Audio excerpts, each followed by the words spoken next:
not too late. Hell no, it's not too late, dudes. What's up? It's the CODcast, episode 37. How's everybody doing tonight? Having a great time. Have an awesome fucking show for you guys as usual. We're going to talk about some ShoeOnHead tonight. You guys know who ShoeOnHead is? Apparently we have internet beef.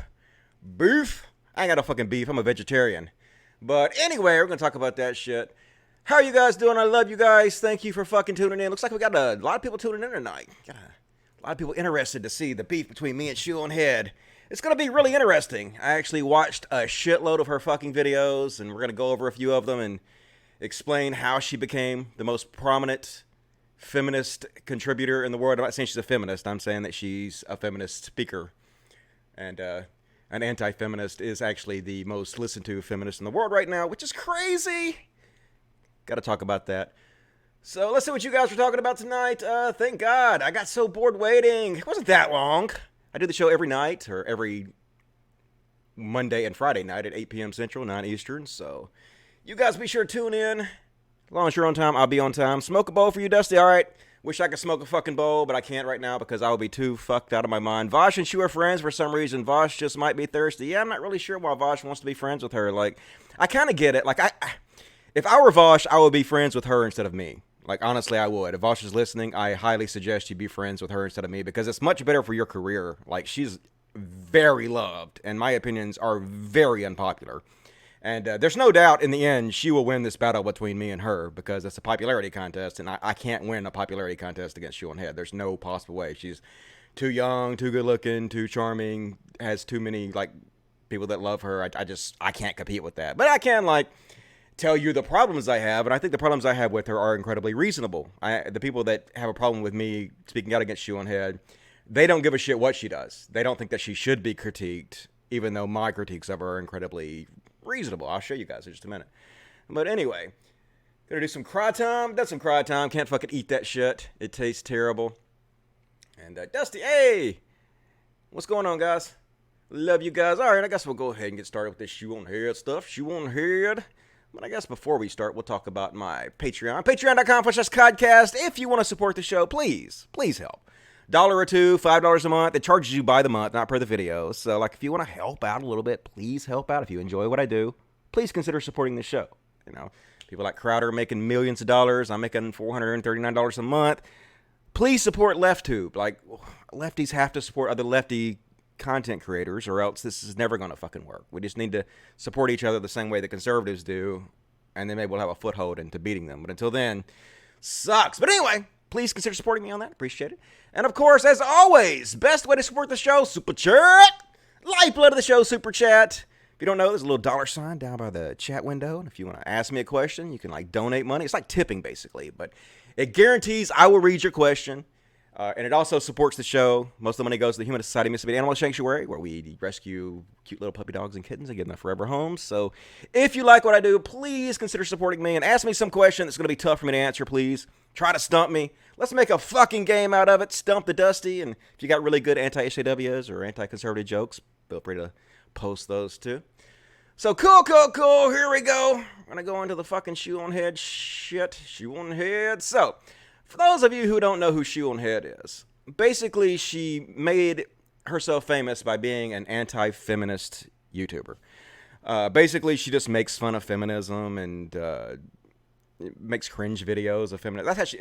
That's not all she does, but that's basically how she became famous. She has 1.2 million subscribers, and in my opinion, she's a really fascinating person, really fascinating character. I'm going to go into it why in a minute, but we had some beef. Like, we've had beef for years and years, me and her.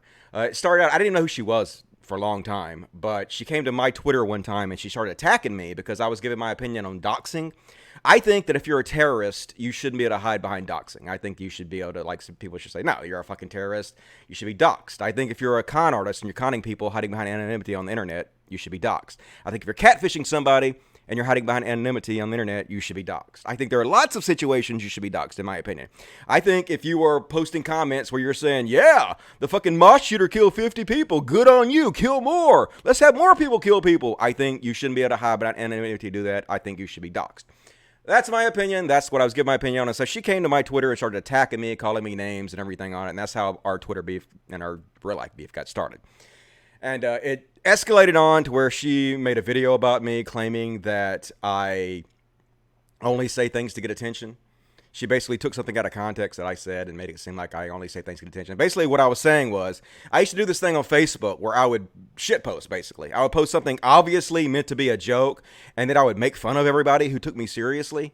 I did that for a long time, and I went on like the Drunken Peasants, and the very first Drunken Peasant show they ever did, I was on there talking about it. And this is something that was like, pretty common. Everybody who was a fan of mine on Facebook knew this is what I was doing. And some people like Kraut and T would come and they would like take what I said seriously, and they get all mad at me. And I literally felt bad for him because he was taking it so seriously. So I messaged him and I was like, dude, don't take it seriously. It's literally just part of the Facebook show. It's not something you're supposed to take seriously.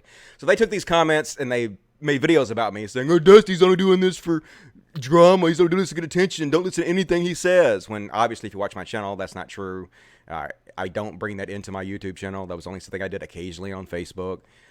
So anyway, they just did that to distract you because they didn't want you to listen to my criticisms. I was criticizing them for years. Like I was criticizing her for years for platforming and helping sing the booze for Lauren Southern. And I was criticizing her for leading the racist bullying against Leslie Jones, where 2 million people watched her call Leslie Jones an ugly gorilla. And she helped send Leslie Jones from the internet in tears. And I was calling her out for all this shit. And I'm going to talk about some of the stuff that they did, like here, where she outright lies about feminists and she posts fake quotes and stuff of feminists in order to slam them and slander them. And I was calling her out for this, and they were basically just telling everybody, don't listen to Dusty. He's old. He's fucking just doing this for attention. He's a drama channel. Don't listen to Dusty. But it's just a distraction. Let's say I am a drama channel. Say I am only doing this for attention. It doesn't change the fact that she led the racist bullying against Leslie Jones and didn't never apologize or own up to it. Doesn't change the fact that she literally used fake quotes and lies to slander and smear feminists. No, it doesn't change any of that, right? So, just a distraction. But anyway, the reason she is fascinating to me is because she is now the number one speaker on feminist issues in the world. Now, you can say, no, she's not. Yeah, she is. She absolutely is. She has videos about feminism that I've seen 3 million times. Like this video, this last one she done feminism 500,000 times. There's no single person on earth right now who speaks about feminist issues regularly and gets more people to watch her and hear her views than ShoeOnHead. Nobody. Now, maybe like in history, Lacey Green could maybe edge her out, but her videos on feminism, ShoeOnHead's videos on feminism has seen like 50 million times. There's nobody even fucking close to that on the earth right now. Probably the most famous feminist on earth right now is Margaret Atwood. She's the one that wrote the Handmaid's Tale. And even her shit, like when she comes out and speaks about feminism, it doesn't get to seem nearly any. Like she makes tweets, they barely break anything. She, when she retweets that, barely break anything. When she gives interviews, they get, a few thousand, maybe 50,000 at the most, but nothing in the millions, nothing like that. When ShoeOnHead, literally one single ShoeOnHead video, in my opinion, has taught more young people about feminism than every college feminist professor in history. Every one. Like, think about it. A college feminist professor has maybe, 100 students, not even that much, but let's say at the far outreaches of it, 100 students per year. Let's say they have a career of 50 years. That's 5,000 students, per feminist college professor. ShoeOnHead, one video, 550,000. This one, most of them have like over 1 million. So it's not even close. She is the most prolific speaker on feminist issues today, which makes her fascinating to me. How did this happen? How did a little girl from New York, who, if you watch her videos, she admits she's never taken a gender studies course, and you can tell she literally knows nothing about feminism. She literally has done not even the most basic amount of research on what she's talking about. Like at one point in one of these videos, somebody asked her if she knows what intersectional feminism is. Like this is one of the keystones of the modern feminist platform right now. And she is the number one speaker on feminism in the world right now. And her response shows you that she hasn't even bothered to read the Wikipedia page for intersectional feminism, or she did when she made that video. Like literally the number one speaker about feminism in the world doesn't even read the first paragraph of the Wikipedia page of the most basic feminist issues. So how did this happen? How did this girl become the number one voice in the world right now for feminist issues? Well, we're going to take a look at that. I got in a little bit of trouble because we had some beef on Twitter. I made a comment. Well, let's see. I'll show it. This is the first comment that set it off. So she's making fun of Paul Joseph Watson and what's that other guy's name? It's not Dave Rubin. It's the other one, Ben Shapiro, because Ben Shapiro and Paul Joseph Watson are feuding right now. So Secular Talk, Kyle Clinton says, "Hello, get his ass, Paul." And Paul says, "He built his career on owning college kids, and when he got challenged once on his BS by an actual thinking person, he collapsed and cried like a little bitch he is." And so ShoeOnHead comments, she chimes in, "Oh my God, the replies. Please, Paul, don't fight with Senpai. You both own the libs. Think of the annoying college kids, not the people cheering on literal war." And I thought this was hypocritical, her, because to me, it looks like what she's doing is she's making fun of the fan base of Paul and Ben because they want them to stop fighting and instead focus on college kids and owning the libs. But that's exactly what she does. That's exactly what she built her entire fucking career around, owning college kids to own the libs, right? So that's what I pointed out. I was like, hey, didn't you literally build an entire fucking career finding annoying college kids to make fun of so you can diss them in order to own the libs? Yes, you did. And I posted her latest video, and I took a lot of shit for posting this video as a claim that this is just another attempt of her to own the libs. And I'll go into why, and maybe I was wrong. Like, I'm fully, God damn it, you people have no idea how willing I am to admit when I'm wrong. Like, I will abso-fucking-lutely. It's possible I was wrong here, but I'm going to lay you guys out my case for why I think what I said was true, and then you guys can tell me if I'm full of shit or not. So anyway, I got bombarded with ShoeOnHead fans. She has 250,000 followers on Twitter, and my God, they love her. Like, she's a goddess. These people worship ShoeOnHead. And so they all kept accusing me of not watching this video, which I did. I watched the video. It was basically the same exact ShoeOnHead video she always makes. She picks a piece of shit to represent the feminist community. Now, she says, "I didn't pick this to represent the feminist community. I literally said this doesn't represent all the feminist community," but it's literally the only representative of feminism in this video. She always only picks a negative representative of feminism, puts in her videos, and there's no other representative of feminism in your video. You're not a feminist, so you're not a representative of feminism. This is the only other person in your video. They're the only person who represents feminism in your video, and you are showcasing them in a negative light in order to make feminism look bad. Even if you say, I literally said she doesn't represent all feminism. No one's saying you said that. We're saying that this is the only representative for feminism you have in your video, and it's negative, just like every other video you put out, which is, in my opinion, why you chose this person to highlight, because they are a negative representation of feminism, and that's your gig, right? That's what you do. So anyway, since everybody accused me of not actually watching her videos, I spent Saturday, I had absolutely nothing the fuck else to do Saturday. Like, nothing going on in my life. I'm boring, I'm sad. And so, and of course, you know, Shoe lives rent-free in my head. I'm completely obsessed stalker, because there's nothing more stalkerish than watching somebody's videos and researching to see if they're true or not.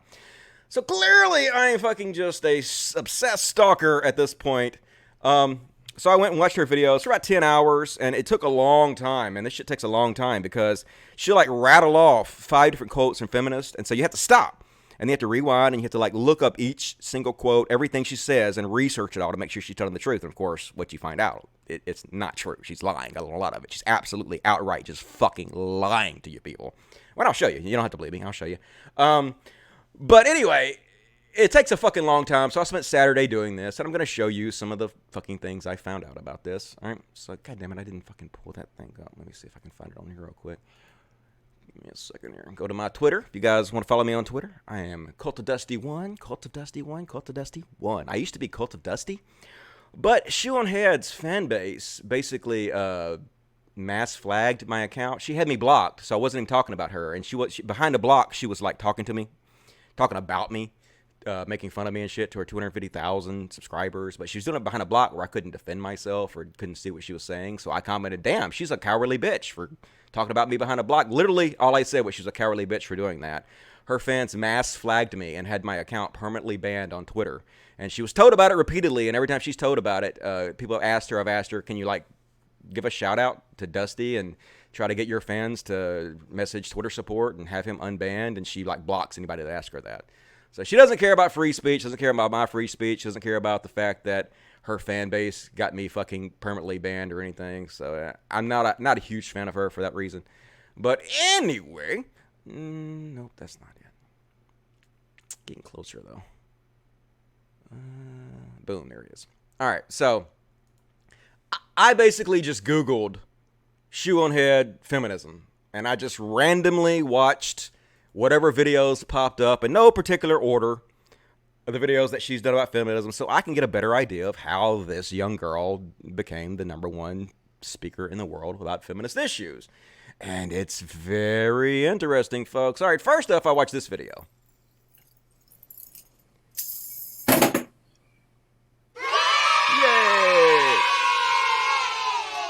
So here's the thing about ShoeOnHead. Now you might be thinking, June, that is one clickbait as hell title. Yes, no, the title is not clickbait. Yes, you it read is. it with your own two Nope. ears. That is the reason I was permanently banned. She even changed the title. That's how clickbait it was. The title used to be, I was banned from Buzzfeed for being a feminist, but that's not why she was banned. So she even changed the title. That's how clickbait it was. But anyway, here's the thing about June, man. I don't even dislike this June. Like, I don't even dislike June at all. I think June is a fascinating person, man. I really do. First of all, she's pretty. She's funny. She's witty. She's self-deprecating. She has an amazing style. Like, her videos, the way she sets her videos up, they're very relatable.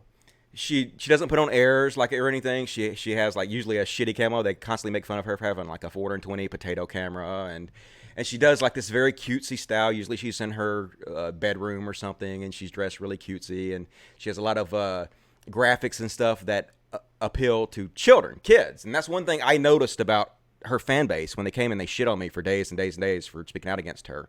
Is just how young so many of them are. I'm not saying that all her fan base are young, not all of them are kids, but so many of them are just like literally like 8, 9-year-olds. Like some of them are like older, 12 and 13, but so many of them are just like little kids. And she appeals to kids. She really does. You know, New York Times just wrote an article about how YouTube has been radicalizing people to the alt-right. They should write an article about her, really. They should write an article about how this girl, who has never taken a gender studies class and doesn't know anything about fucking feminism whatsoever, became the most prolific feminist issues speaker in the world and taught a generation of young girls to hate feminism. Because that's exactly what she's done. Look at this video. Banned from BuzzFeed, 1.5 million almost subscribers. So anyway, this video, basically, she says that BuzzFeed banned her because she's not a feminist. She said that she wasn't doing anything but going on the BuzzFeed's forums, and she was just trying to post a poll. And the poll was, what kind of anti-feminist are you? And it had 5 choices, and and it was all completely innocent. She wasn't doing anything wrong. And they banned her because BuzzFeed are evil free speech haters, and they just don't like fucking her saying what she wants to say. And ooh, they're just evil liberals. Fucking liberals hate free speech. They just don't want anybody to come over and say things against what they believe, right? But it turns out that's not actually why she got banned from got banned from BuzzFeed, rather. The reason she got banned from BuzzFeed is because she was trolling them. She knew what she was doing. She specifically went to BuzzFeed and put this poll up and encouraged thousands of her fans to flock to BuzzFeed. And they did. And BuzzFeed saw the kind of fans that she was attracting, and they banned her because they knew that she was trolling, and they did not want to attract the people that she was attracting. Like this person. She lists 5 reasons or 5 different things. What type of anti-feminist are you? And she listed 5 options. And this person says, I'm type 6. The only good feminist is a dead feminist. And their supporters castrated. Their wealth and that of their supporters must be burned, ashes scattered to the wind. If they resist, hunt them down to the ends of the earth and the end of time. If the powers of the world aid them, then exterminate all life, everywhere to get to the feminists. Spite and smite them for all time, in all places, using all means possible or invented. So this is the kind of people that she was drawing to BuzzFeed, and BuzzFeed was like, oh, fuck no to all that bullshit. So they basically banned her because, for one thing, they didn't ban her immediately. She posted her little poll, and they saw that it was attracting all of her right-wing troll shitheads from, that she basically told to go to BuzzFeed and spam the whole thing. And so they removed her poll, and she kept spamming her poll over and over and over again until basically they got tired of her spamming it and removing it, so they just basically removed her. So that's why she got fucking removed from BuzzFeed. It wasn't because simply, oh my God, I'm an anti-feminist and they can't handle opposite thoughts. No, it's because your shitty fan base of violent thugs were going and saying, horrific bullshit that BuzzFeed did not want to be associated with in any way. But this is what they do. Like, she knew that's what she was doing. She knew that she was going to troll BuzzFeed. She knew that there was a good chance that they would probably ban her, so she could come back and make this video to be seen 1.5 million times where she plays the victim.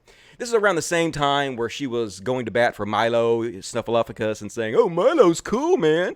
You know, Milo, even though it appears that he is racist bullying Leslie Jones, he's not really. What he's doing is not really racist bullying. And so basically she took a card from his deck where he tries to troll people and get them upset where they ban him. And then he says, oh, see?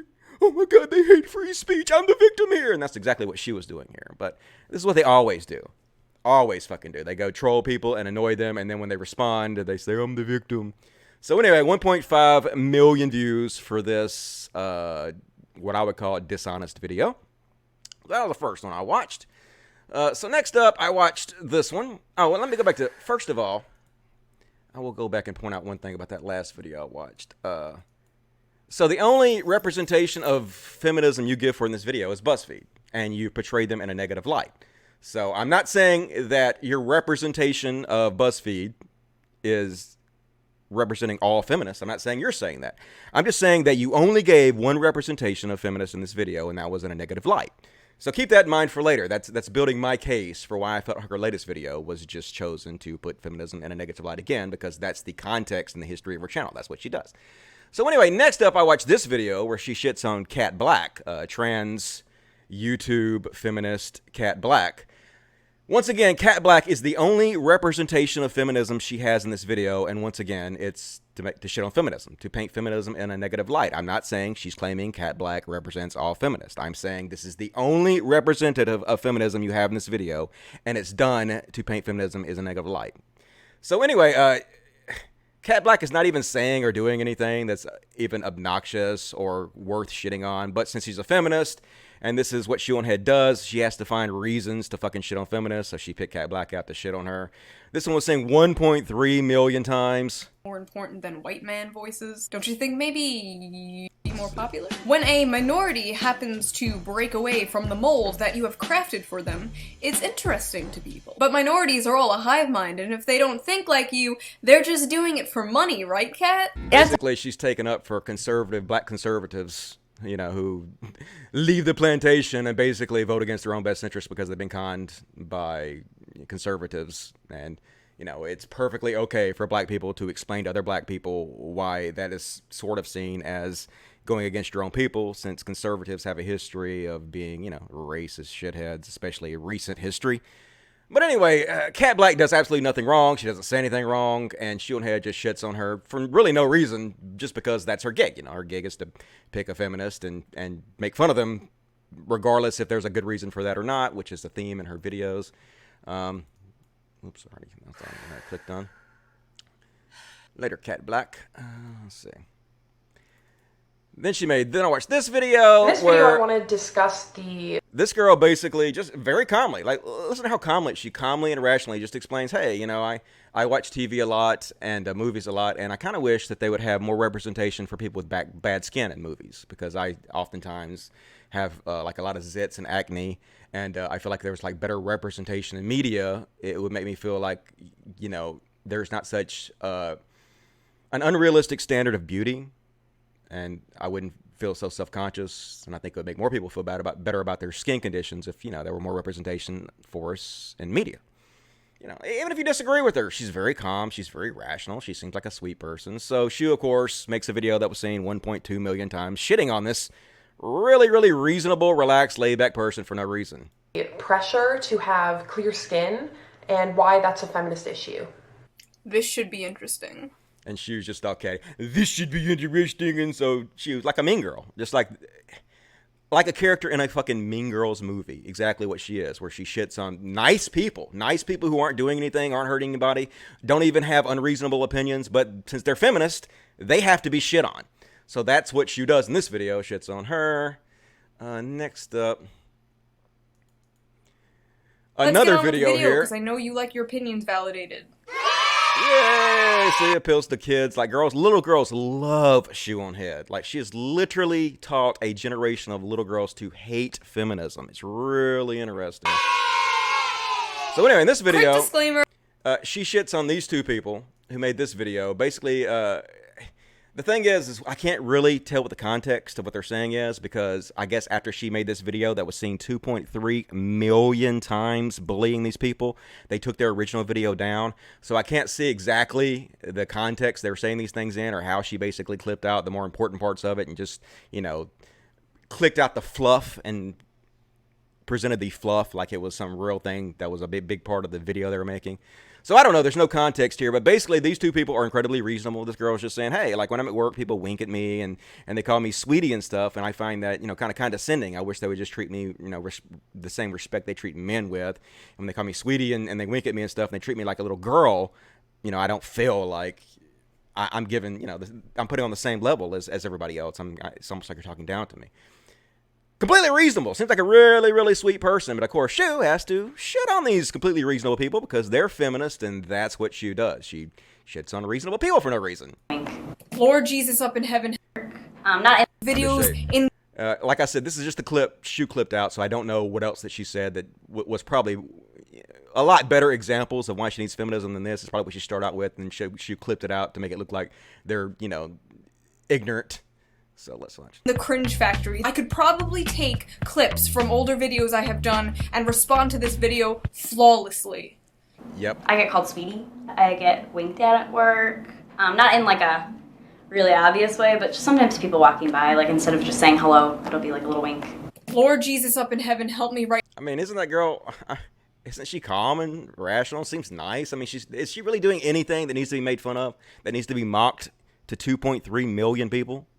She's like a pleasant person, like a completely fucking pleasant person who doesn't have any kind of outrageous demands whatsoever. You know, just treat me with respect, and that's what the whole video is. The whole video is these people just saying similar things like, I just want to be treated with respect. Like 3 legitimate. But Shue's got to shit on them because that's what Shue does. Next up, she does a feminist makeup tutorial. You know what? Oh yeah, I gotta point out again. I forgot to point it out. Just to make my case. This video I want to discuss.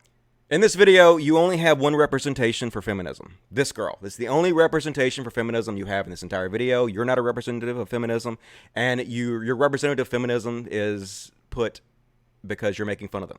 It's because you're putting representative feminism in a negative light.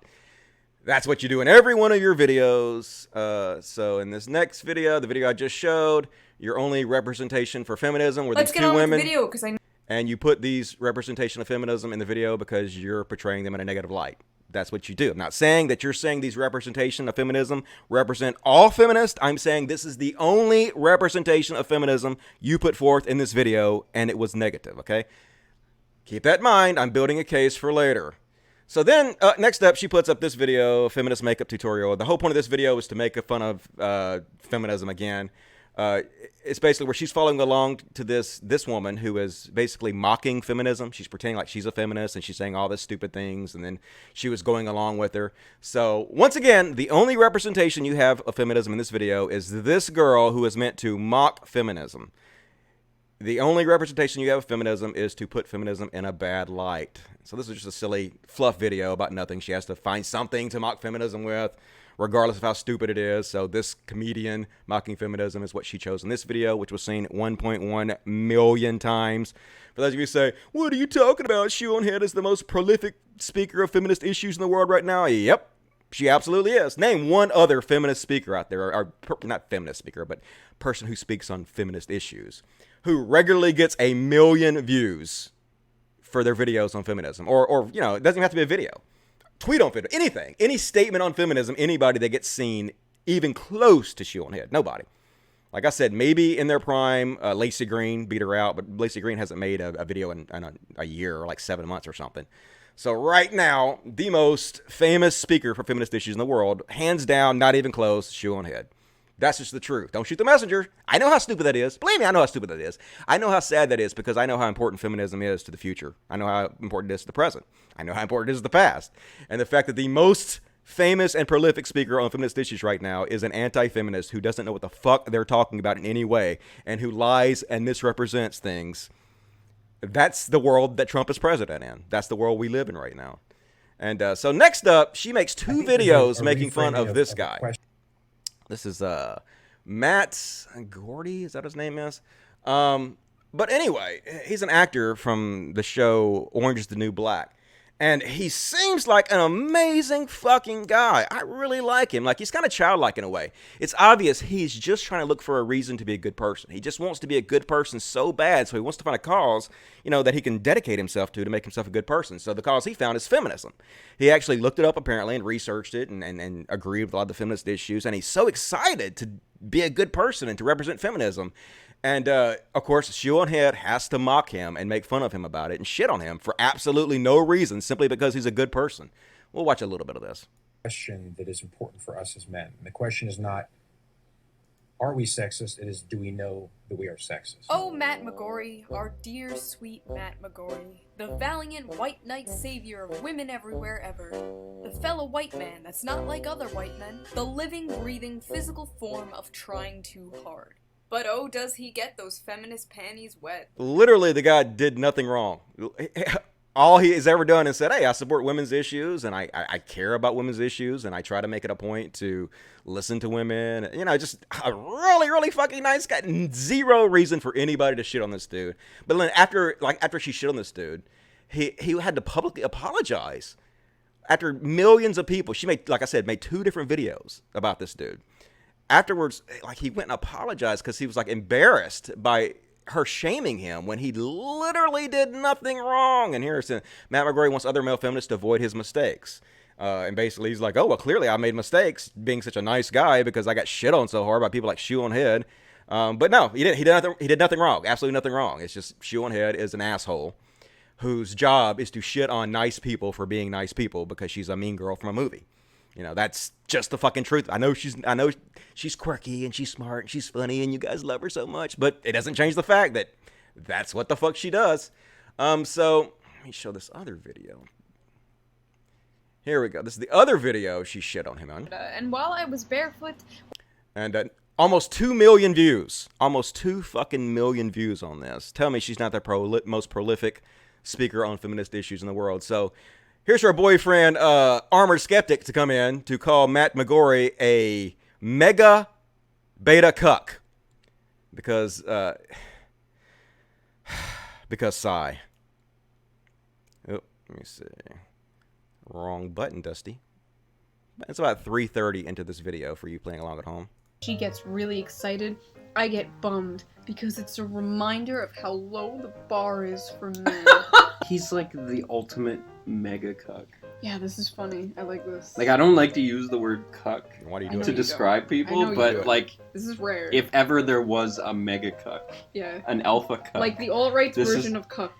He a is the good example. leader of the cucks. He's only honked your... Yeah, he's such a cuck, isn't he? This famous, ripped actor who gets so many fucking women. Such a fucking cuck, this guy. What an incel Matt McGorry, the pussy hound, is. What the fuck, dude? God damn it. I can't say cringe, but suboptimal. That's what Armored Skeptic is. Cannot believe anybody would unironically call somebody a cuck, but that's just the piece of shit that ShoeOnHead dates. ShoeOnHead picked a shitty daddy, that's for sure. So anyway, that was that video. And okay, point this out again. The only representation you had in both these videos for feminism was this person. And the other video, she had actually more representations of feminism, but it was all guys just like this who she was making fun of. So once again, in these 2 videos, the only representation you had with a feminist and feminism was put there so you could make fun of them and paint them in a negative light. Okay? Not saying you said that this guy represents all feminists, just saying this is your only representation for feminism in the video, and you picked it to shit on. Building my case once again. So, here we go. Next up, Anti-feminist children's book. One of my biggest hernias in life. So this one was funny to me because apparently this person made an anti-feminist book for children. And it appears to me, even Shoe mentions this person was a fan of Shoe. And it also appears to me was very inspired by Shoe. But Shoe basically shits on them. And she says she doesn't like the fact they made this anti-feminist book because she doesn't like politicizing children and whatnot. But the crazy part of this, if you actually look at ShoeOnHead's fan base, so fucking many of them are children. She has literally taught a generation of children to hate feminism. I mean, that's what she does. Her videos, look, her videos very, very much appeal to children, appeal to kids. So when she says, oh, I don't like politicizing children, but you are. You abso-fucking-lutely are. And you look over this book, and yes, the book makes silly arguments like, oh yeah, blue-haired college kids are silly. But that's pretty much the basic arguments you make continuously. You make fluff arguments that have no substance whatsoever. You never, ever tackle actual mainstream feminist dogma. Never. You just pick the fringes to make fun of without ever addressing feminism. You do exactly what this book does. And it's funny that you have such a problem with it, yet that's exactly what you do in your real life. Once again, let's see. All right, and the next up, so we're about to get to the good stuff in a minute. We're getting there, folks. We're getting there. So the next video I watched of her is this video where feminists point out that student debt is a woman issue, is a woman's issue. So why is student debt a woman's issue? Well, because 75%, 3/4 of student debt is held by women. So they basically do this entire video, and she even plays in this video. She plays the feminist explain exactly why women carry 3/4 of the student loan debt. And the reason is because of the wage gap. Now, you don't have to believe the wage gap. Well, you do have to believe the wage gap is true, because the wage gap is true. Women absolutely do make less money than men. Now, you can think, now some people do think this, that there's good reasons women make less than men. It's because of their job choices, and, they don't work as long or work as many hours, this and that and the other. Okay, all that can be argued against, but regardless, I'm not even going to tackle that right now. Women do make less money than men. There is a wage gap, regardless if you believe there's a good reason for it or not, and this wage gap is one of the main contributing factors that causes women to have 75% of the student loan debt, which is exactly what the feminist in this video explained to ShoeOnHead, but she basically ignores them completely, and she says, no, that's not true. The reason that women have most of the debt is because they make up 54% of the college students. They make more of the students, and that's the main reason. But they make up 54% of the college students, and they have 75% of the debt, and this to you is a logical explanation. It's just stupid. Like, it's really, she has no clue what the fuck she's talking about ever in any of these videos. It's very frustrating. Let's see if we can peek into it a little bit. And Latinas is even broader, so 63 cents on average for African American women, 54 cents for Latinas. No matter the race of the woman, the gender pay gap still exists for the same reason. Different paying jobs, different positions, different hours worked. Did you guys ever notice that in all of these, wage gap propaganda videos, they never mention how much Asian people make on average? Because it's a lot higher than white people, and they have to make it seem like the white people are the evil oppressors, when in reality, Asian people are blowing everyone the fuck out of the water. Whereas I take I don't understand what that has to do with the wage gap or any of that shit. That's just kind of a non sequitur to any of this. And I don't know anybody who's making white people seem like the evil thing. Now, there is we do have a white system that was created by white people, and pointing that out is not, making white people seem evil. It's just simply pointing out the system that exists in real life. If pointing out reality makes you feel attacked, that says a lot more about fucking you than it does anybody else, right? So anyway. Full responsibility for my student debt. This is your fault. You should have dropped out before graduation, stayed in your parents' house making YouTube videos until you got married. Anyway, so basically I was going to show the part, I wrote all these notes out, and then I accidentally fucking shut my thing, and so I lost all my timestamps, so I was going to show you where she basically claims that it's because of the 54, let me see here. Activates my almonds, saying they have a harder time paying off student debt because my wage gap is scary. More women go to college, therefore more women have more college debt. The only thing that will really stop this is making women go to college less or making college free. Okay, completely bullshit. Absolutely bullshit. The wage gap is the main reason that they have more student debt. It's not simply because 54% of women or 54% of college students are women. It has that has 4% to do with it, but it doesn't have the other 21% to do with why they have 75% of the student loan debt. It's because they make fucking less money. Regardless if you think there's a good reason for it or not, that's the fucking reason. And to ignore that is just, it's stupid and wrong. So we're getting into the good stuff, folks. I promise. Here we go. We're about to get into the lies that she told, the actual fucking lies and the misrepresentations of her points. So next up is this video. Feminists do not want you to see this movie. Feminists do not want you to see this movie. men and boys are in crisis and they need It's your the red pill, if you support. guys understand. Let me Feminists skip it. don't want you to see this. Don't click this. No, it's true. They tried to get it banned in Australia and a whole bunch of other places. There's protests about it like every single day. They also filled in a bunch of fake names at one theater so it would be sold out so nobody could see it. That is how butthurt they are about this thing simply existing. Yeah, feminists are so butthurt, hate free speech just because this movie exists. That's the only reason they're protesting, motherfuckers, is because they hate this movie. No. ShoeOnHead is lying to you right now.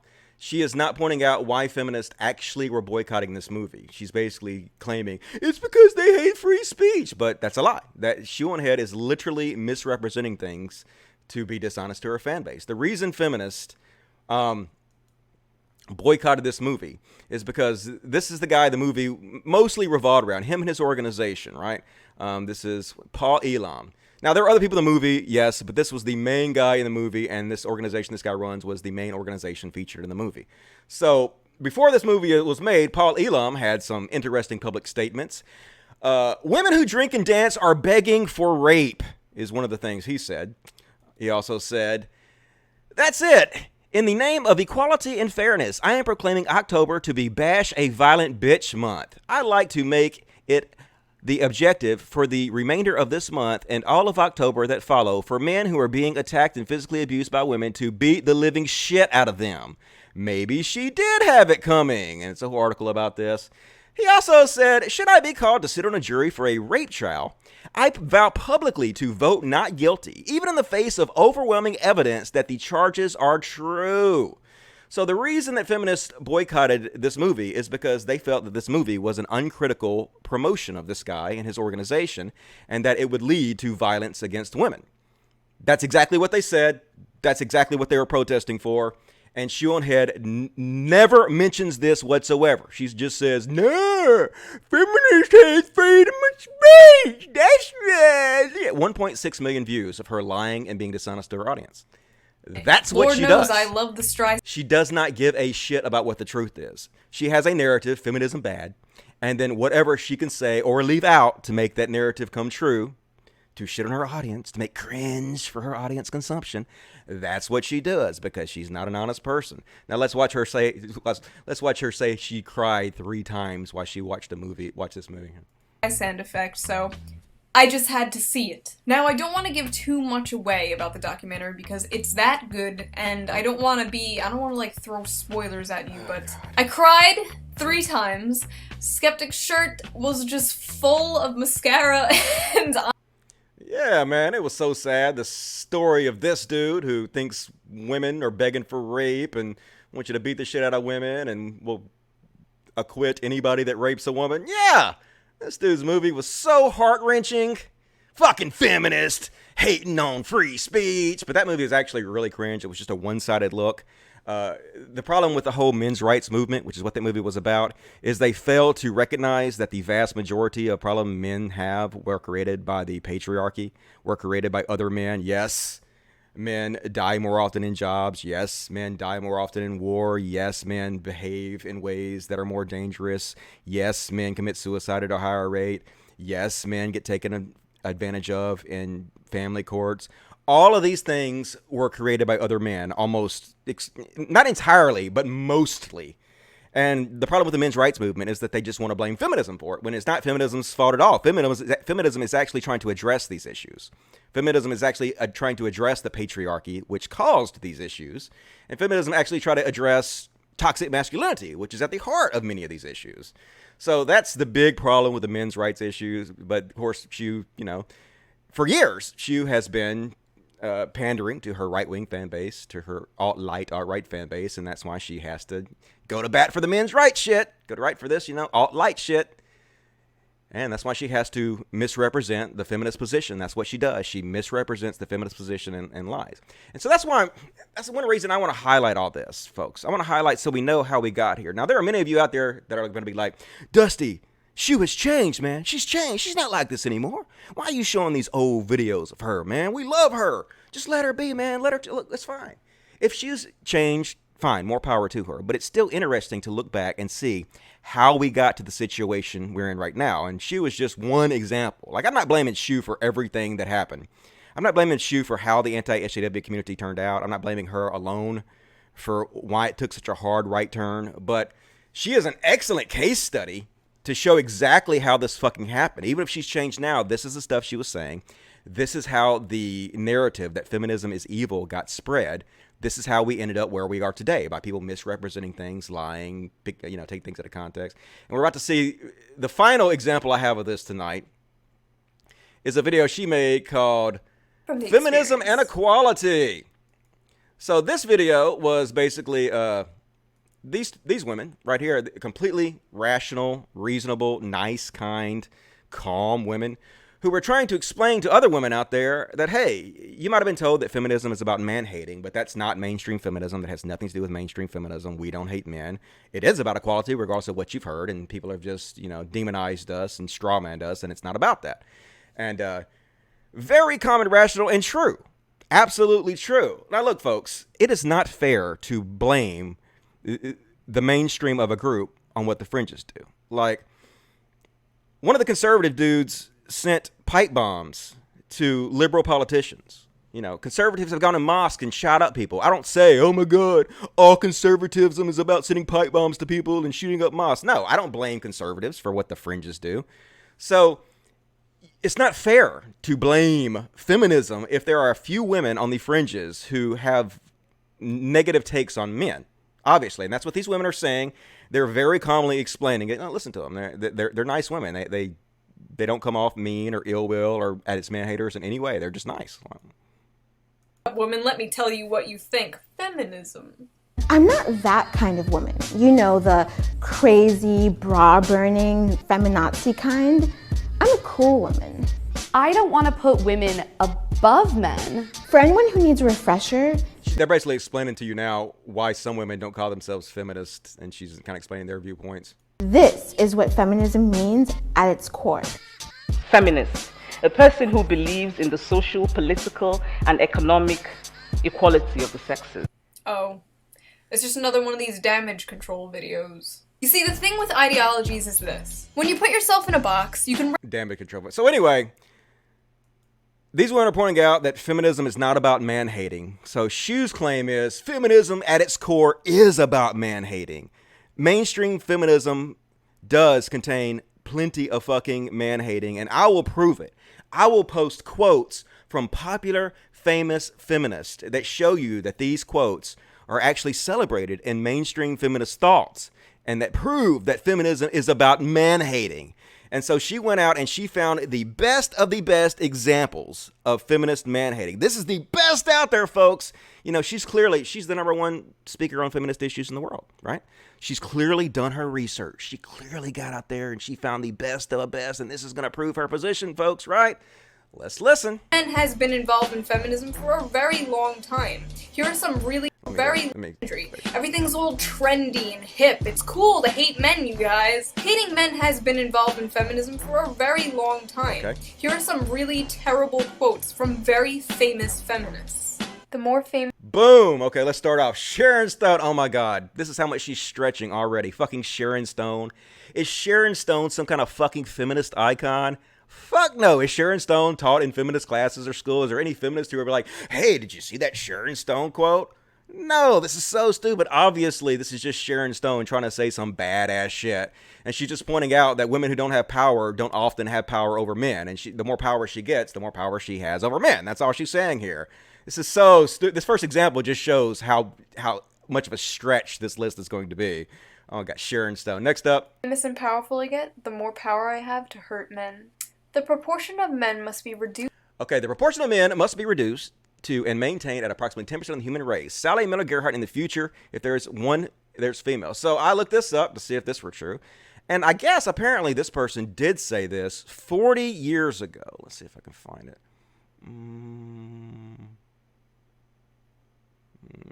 Which one was that? God damn it. What was her name? The proportion of men must be reduced. Okay, shut the fuck up. Shut the fuck up, Dusty. Which one was that? Used to maintain at Sally Gearhart. Let's see. I have a link for her somewhere. Here we go. Sally Mary Gearhart. So apparently she said this 40 years ago, right? When she was young, it's kind of like they were doing like thought experiments or something, and she said this. But the thing is, this is not something that's accepted or has been taught in mainstream feminism at all, period. Like, you can actually go look this quote up. I actually did. And the only place you find this quote is in anti-feminist websites. Literally, the only place you find anybody teaching or spreading this quote is in anti-feminist websites. I couldn't find any example of even the most out of left field, fringe, Tumblr feminist praising this quote and using it. It's strictly a quote that is used by anti-feminist and conservative sites to paint feminism as a negative, violent light. Like I said, I could not find a single feminist who is spreading this idea, who is still teaching this idea, who is praising this idea. The idea that this quote is somehow part of mainstream feminist thought and teaching is an outright lie. You don't have to believe me. Just go look. Just go look. It's not. So her second big example is a dud. No fucking mainstream feminist is teaching that. This is just a quote that is used to make feminists look bad from this woman who said something stupid 40 years ago. Next up, what she got? approximately 10% of the human race. If life is to survive on this planet, there must be a decontamination of the Earth. I think this will be accompanied by an evolutionary process that will result in a drastic reduction of the population of males. Okay, this one's from Mary Daly. Mary Daly actually said this too, but let me see if I can find the quote here. Guess I'll just go to Wikipedia on it. So anyway, Mary Daly was a theologian feminist who did say this. I thought I had the Wikipedia page for this open, where it gave more clarity on what she was talking about. But anyway, once again, this is another quote you only find on anti-feminist websites. I could not find a single person who was giving this quote and praising it. Not even a far-left Tumblr feminist. So once again, this is just something a theologian feminist said, some crazy-ass bitch that is in no way taken seriously by mainstream feminism, that I couldn't find is being taught by anybody, that she is given as an example that feminism somehow is about man-hating. You can look it up for yourself. It's all fucking anti-feminist people pushing this. And then it gets interesting. So, all right, so I'm going to give her these two, right? I'm going to give her these, even though no feminist at all that I could find praises these or celebrates this, even though it's clear that this is not part of mainstream feminism anyway. Okay, I'm going to just be kind and give her these two, right? Then everything fucking falls apart. Let's watch. Men who are unjustly accused of rape can sometimes gain from the experience. Yay! Men who are unjustly accused of rape can sometimes gain from the experience. Catherine Cummins. So let me ask you a question. If you read this, what do you think? Is ShoeOnHead claiming that this is a quote from Catherine Cummins? Men who are unjustly accused of rape can sometimes gain from the experience. Is this not her trying to put forth that this is a quote said by Catherine Cummins? Yes, clearly that's what she's saying here. Catherine Cummins is the vice president of Vassar College, I think. So she is clearly trying to make you believe this is a quote from Catherine Cummins, but it turns out it's not. ShoeOnHeads is lying to you. And what this is this is actually something the New York Time Magazine said. And Time Magazine is actually, they misunderstood something that she said in an article they wrote. And so this is their words, not her words at all. This is not something she said. I'll show you. It's in here somewhere. Some good live programming here, Dusty. Come on now. Where is it?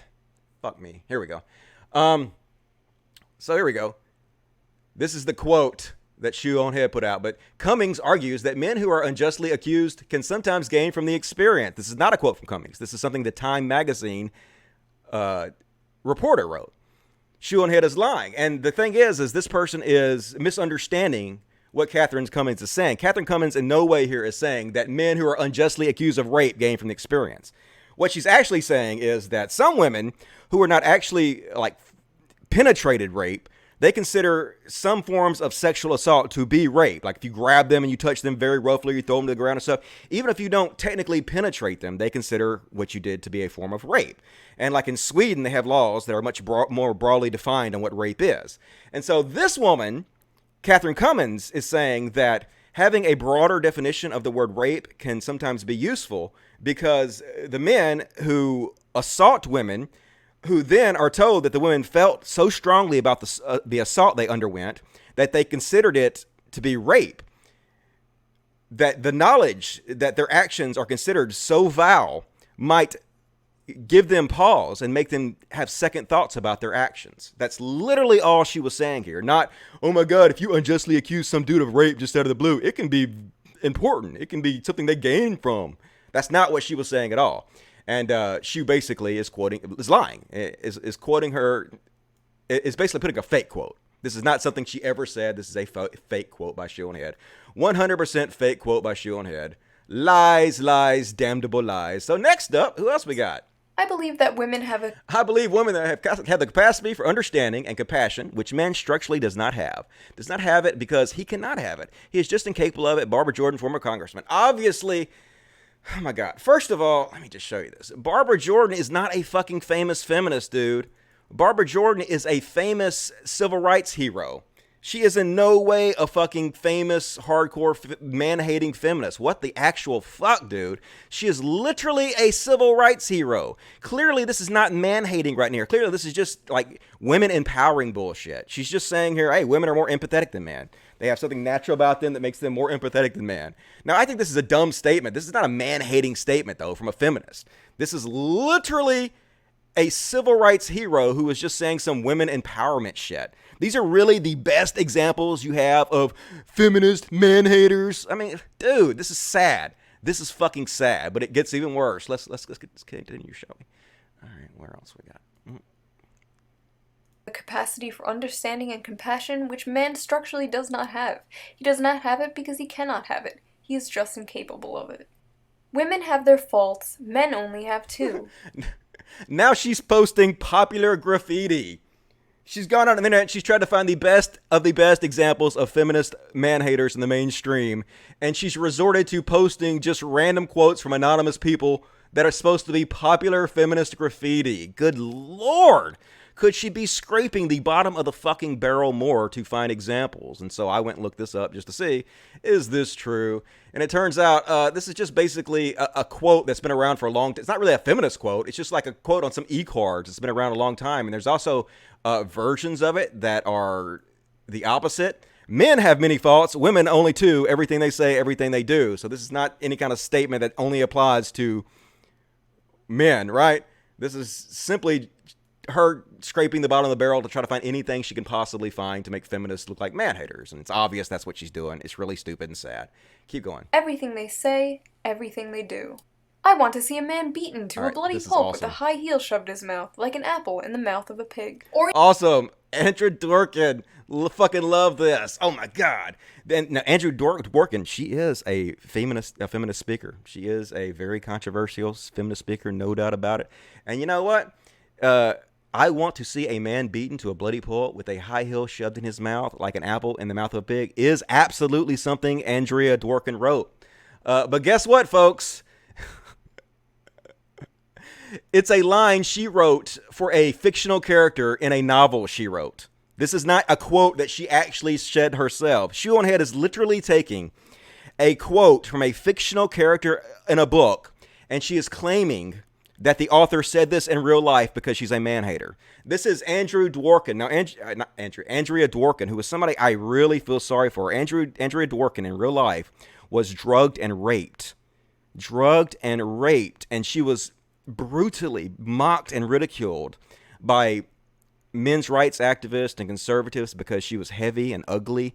And they used the fact that she was raped basically against her and claimed that you couldn't have possibly been raped because you're too ugly. They basically ridiculed her, and these same people, they took this quote out of her book out of context and pretend like she said it in order to further smear her online.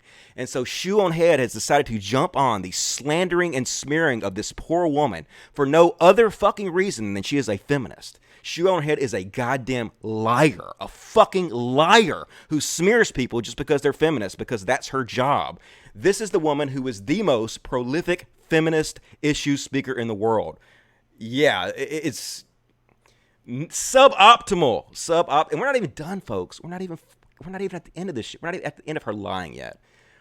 So the last example is the best. Where is it? All right, Shoe, what else you got? Mouth of a pig. Or even this quote from popular feminist writer Julie Bindel. I would actually put them all in some kind of camp where they can all drive around in quad bikes or bicycles or white vans. I would give them a choice of vehicles to drive around with, give them no porn, they wouldn't be able to fight, we would have wardens, of course. Women who want to see their sons or male loved ones would be able to go and visit, or take them out like a library book and then bring them back. Hey mommy, can we go visit daddy at the man zoo? Hush hush now, non-gender Pacific child. Say your Hellenitas and finish your flavorless cereal. But no. Oh my God! Well, she's got feminists now, don't she? She's fucking owned them. Obviously, this is an incredibly man-hating quote from Julie Liddell. Oh my God. Proving it. Busted. Fucking feminist, you got busted. But guess what? Let's have a look at what Julie Bindel says about it. So, Julie, I wondered if this would be a good moment to ask you to clarify what you had in mind when you said that men should be put in camps?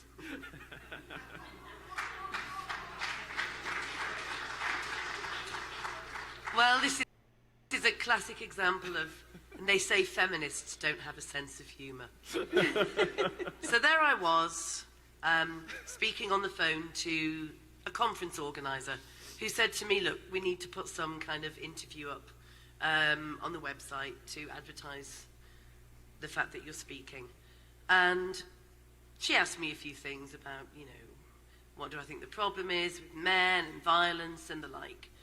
And I said, look, if men don't start behaving themselves, stop beating women up, stop raping and sexually assaulting, if we can't see an end to those men that insist on sending their daughters to be married age 15, if we can't see an end to the terrible harms that come because of patriarchy, then I think what we should do is set up a camp for them.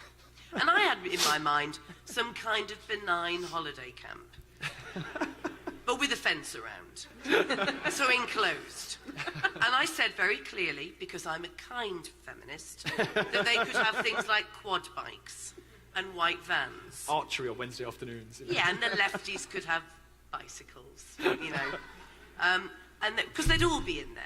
I mean, you couldn't just pick the bad men out, because men lie about that they're nice and things. Anyway, there's always a crime you've committed, even if it's a thought crime, isn't there? So put them all in and give them lots of things to do. They can play contact sports. They can't have porn, obviously. They can't have the internet, for obvious reason. But they can have television, although it will all be feminist television that they'll be viewing. And I said, the thing is that lots of women love men. I mean, there are men I love. But some women actually like having sex with men. And I had this in mind, because I'm a kind feminist, that these women could go in and take their sons out for the day, or the women could take their boyfriends out for a good shagging, and sisters could go and talk to their brothers, and but they could then take them back like a library book. So they'd have to be returned by a particular time. And that until they manage to sort themselves out, and feminists would be in there cooking vegan food. Right? But I was with you until then. It sounded like a gay paradise until the vegan food.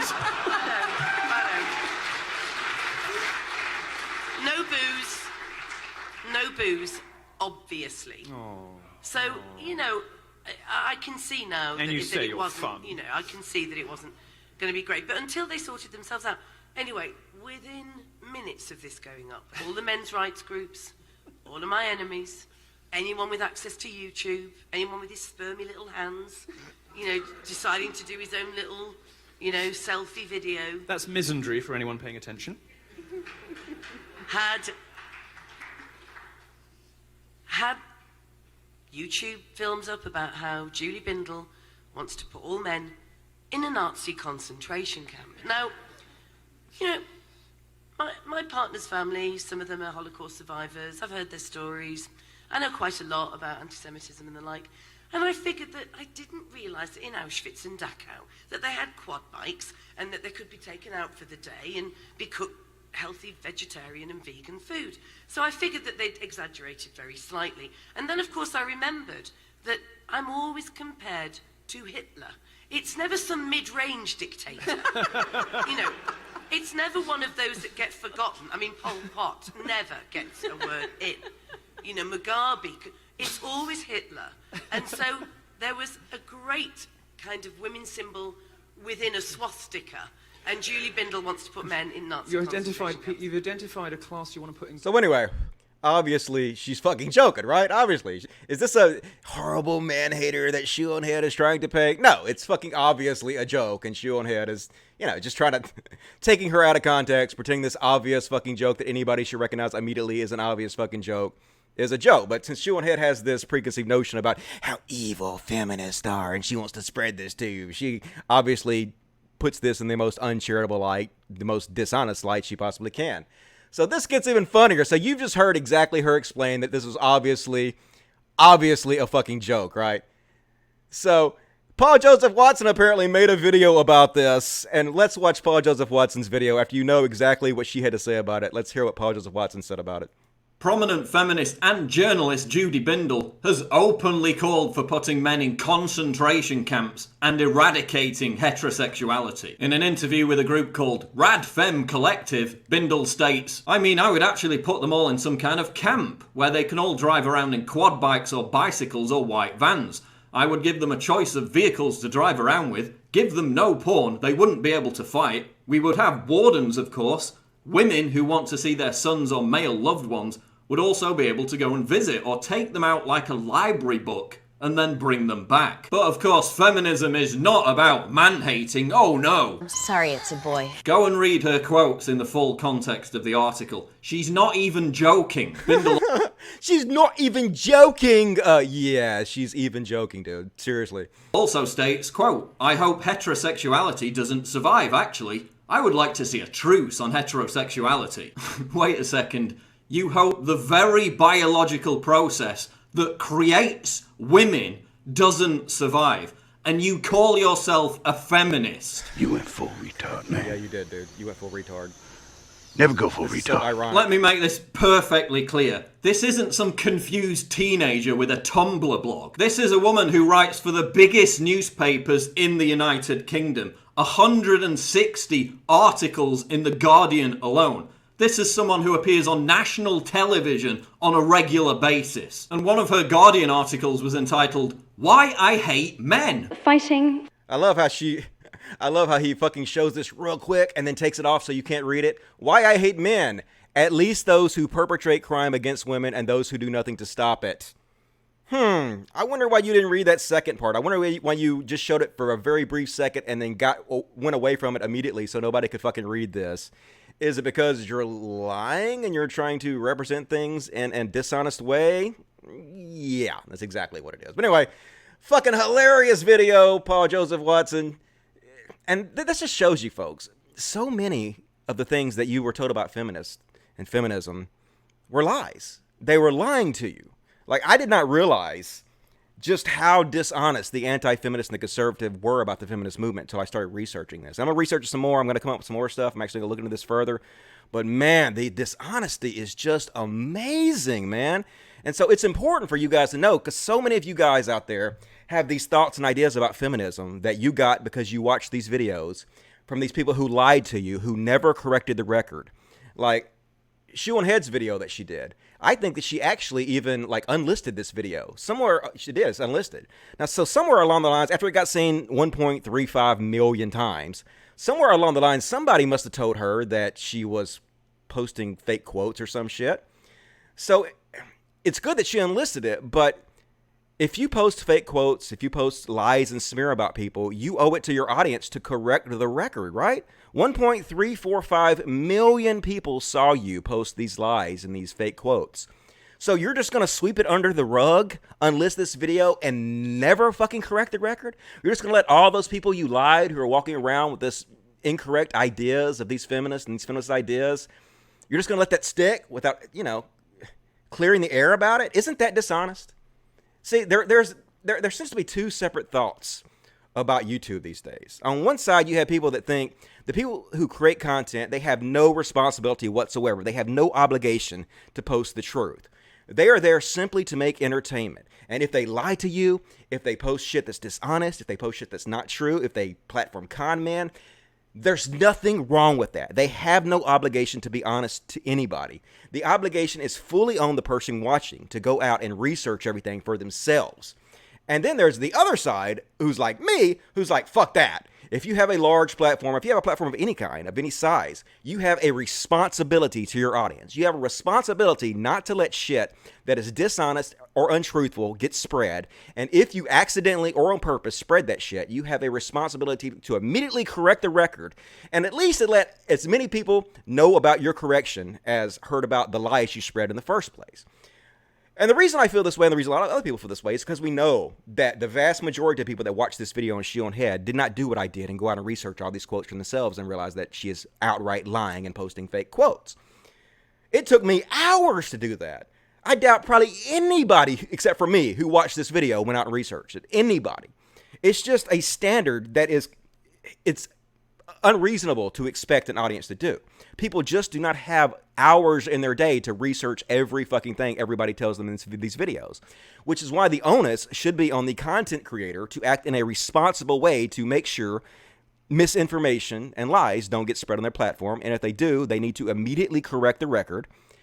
To me, that is the honest, noble, moral thing to do. Not unlist it, not sweep it under the record. That's under the rug, rather. That's fucking bullshit. Like, isn't it bullshit? Like, am I unreasonable in this? Am I unreasonable for expecting if you spread slander about somebody and fake quotes for you to come out, own up to it, and correct the record? I guess it's possible she did. Maybe. Like, maybe there's a video out there I haven't seen yet that she did. I'm not aware of it. I would doubt that she corrected the record about this. But hey, if there is a video out there where she did correct the record on this, somebody please send it to me. And the next podcast, I will definitely update it and admit that I'm wrong. But I don't think that happened. Just like when she led the racist bullying against Leslie Jones, where she called Leslie Jones an ugly gorilla. Let's watch that, shall we? Let's just watch that last little clip of that, just so you guys know what the fuck I'm talking about. Anti-SJW Cringe Compilation Volume 2. That's me, guys. They, Anti-SJWs lost their goddamn minds. Let's see, it's in here somewhere. Let's see, is that it? There absolutely isn't any. You know, back in the 80s, bullying out on SJW for saying this. But when people... She's just ugly. She looks like a gorilla. In a video that's been seen almost like a gorilla. Pictures of her as a gorilla you can possibly think of is the equivalent of calling herself My Little Pony. Like, goddamn, dudes, what is wrong with you? And then she goes on to say, I'm not justifying how they treated her. But okay, I'm not justifying what happened to her. Bitch, please! You literally said the thought of them posting pictures of her as a gorilla made you laugh. And then not only that, you literally called her an ugly gorilla yourself. People sending her racist things, pictures of gorillas. I'm laughing. That's She's not ugly. racist. She's just ugly. She looks like a gorilla. In a video that's been seen almost 2 million times. Which means everybody else who called her an ugly gorilla was only seen a very small fraction compared to when you called her an ugly gorilla. In fact, your video calling Leslie Jones an ugly gorilla is one of the first videos that is recommended to you on the side of YouTube when you watch the original Ghostbusters 3 trailer. Which means not only are you justifying the bullying of Leslie Jones, you're the fucking main one doing it! Your bullying of her has been seen far more times than anybody else's. I mean, even if you've convinced yourself that calling black people apes and gorillas is not racist, what is the fucking point of calling this actress you don't like an ugly, mannish gorilla? What is the fucking point other than just being a mean shithead? There's not. She's a mean shithead. She's a bully. She's a mean girl. I don't care how fucking quirky and nice and sweet and smart she is. She's a fucking mean person. She's not a good person. Like, I don't understand why everybody keeps telling me this girl's a good person. She's a lying, mean bully.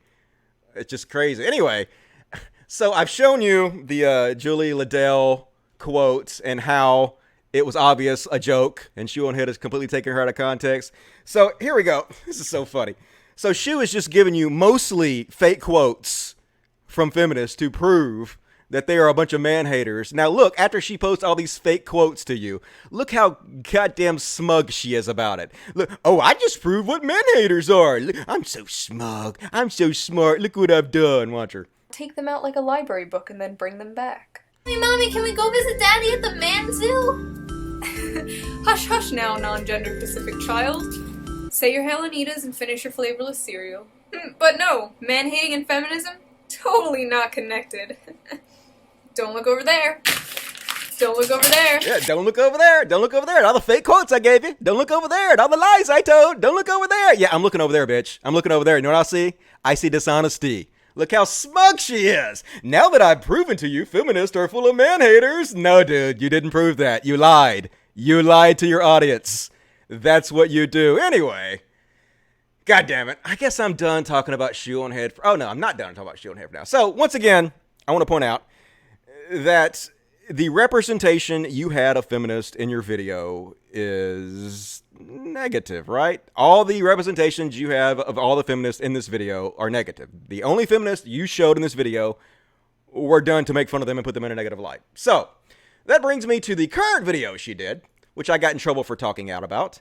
Real women don't shave. Compulsive disorder, which you're only making it worse. Which she picks out this woman, and this woman is the only representative for feminism in this video. Now, she actually says, this woman does not represent all feminists. She actually says, TERFs, they ain't even real feminists. Real feminists are for rights of all women, blah, blah. She says that, right?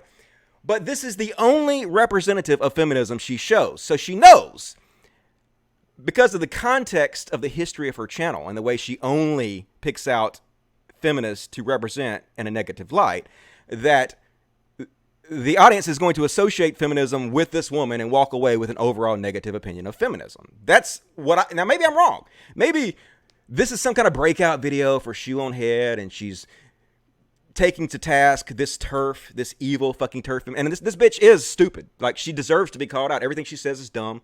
I have no problem with Shoe calling her out. What I have a problem with is I think that Shoe picked her specifically because she's a piece of shit feminist, and Shoe only picks piece of shit feminists to highlight in her videos, which was what I said. I don't understand how anybody could argue with this point, that Shoe only picks pieces of shit feminists. She never picks any valid, mainstream, responsible representations of feminism to show. She only picks low-hanging, worst of the worst to shit on feminism. That's what I said. Maybe I'm fucking wrong about that, but to me, it's like this. All right, and this is kind of like an atheism is unstoppable thing. Imagine you had a channel, and on that channel, you put out video after video showing black people in a negative light. I mean, all you did was talk about how much black people commit crimes and, you know, how violent they were, and every week was another video highlighting a black person committing a crime or robbing a store or something, week after week after week. But then in the videos, you're like, hey, I'm not saying this represents all black people. Real black people don't do this. Don't get me wrong. I have lots of black friends. I love black people. But then you kept doing it over and fucking over again in every fucking video. Never showed black people in a positive light. Only showed them in a negative light. People would say, dude, you're clearly doing this to make black people look bad. You're clearly doing this because you're a racist piece of shit, right? Even if you say, I got black friends and this doesn't represent all black people, it's obvious what the fuck you're doing. Why are we pretending that it's not clear what the fuck you're doing here?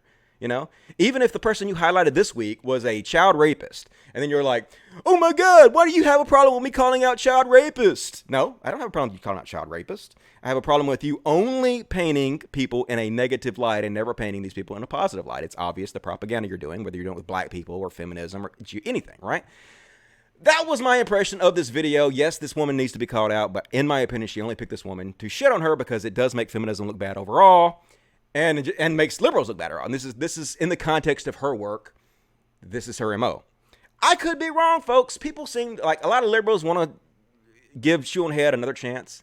They think ShoeOnHead is going to be this big liberal savior, and maybe she'll come out and be a positive role model for feminism. I don't see how that's possible with her in the context of her career, her lying and shit about feminism. And let me just say this. Okay, I want to say this also before I go on. I don't think ShoeOnHead is purposely lying in any of these videos. I think she's just a fucking moron. I think that she doesn't do any research whatsoever because she doesn't give a shit.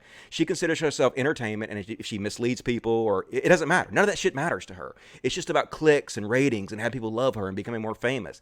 I think that she went out and got all the quotes that she used from an anti-feminist conservative website and did not check into them at all.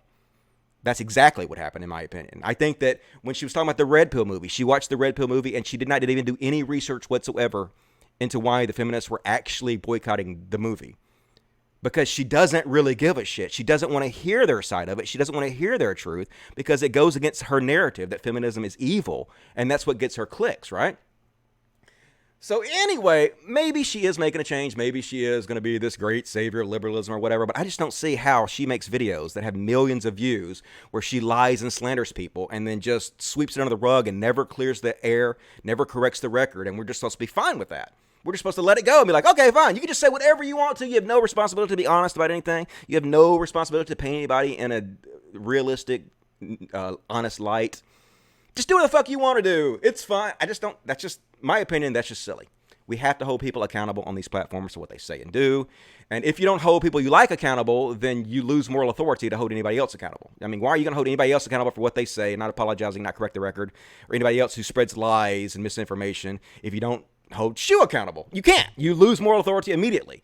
But anyway, I guess I'm done talking about Shoe for now. Like, I'm nobody's dad.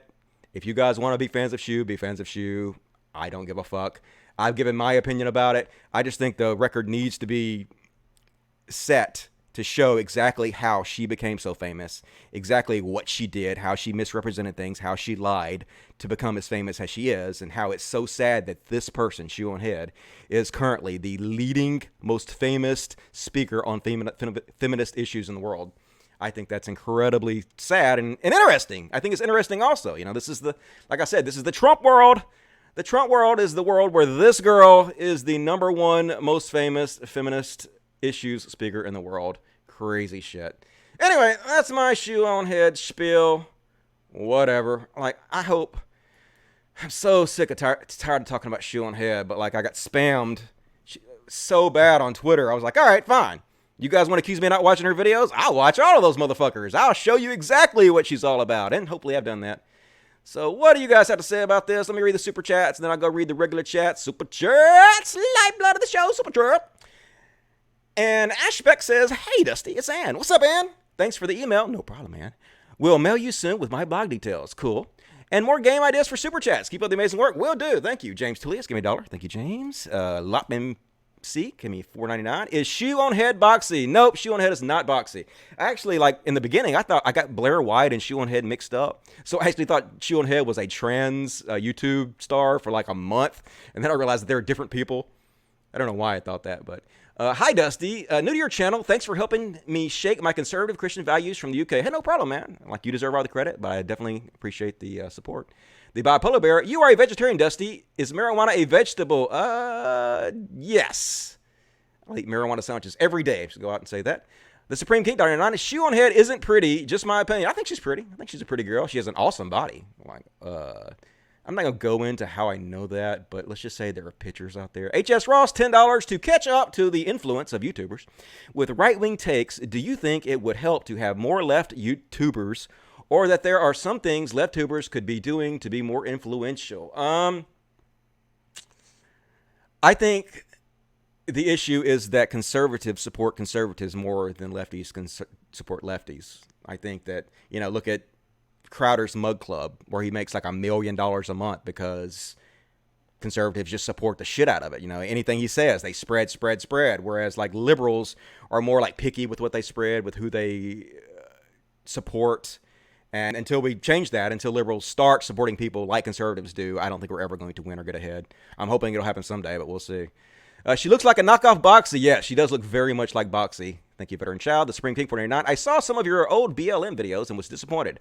I saw your recent vids where you spoke good about BLM. What made you understand the movement? I took those BML videos down because I don't agree with what I said in those videos anymore. I don't know where you saw them at. Maybe somebody has a copy of them somewhere. But I just started listening. Like, I guess, well, it was a bunch of things. It was a bunch of videos showing how violent the police were to black people for no reason.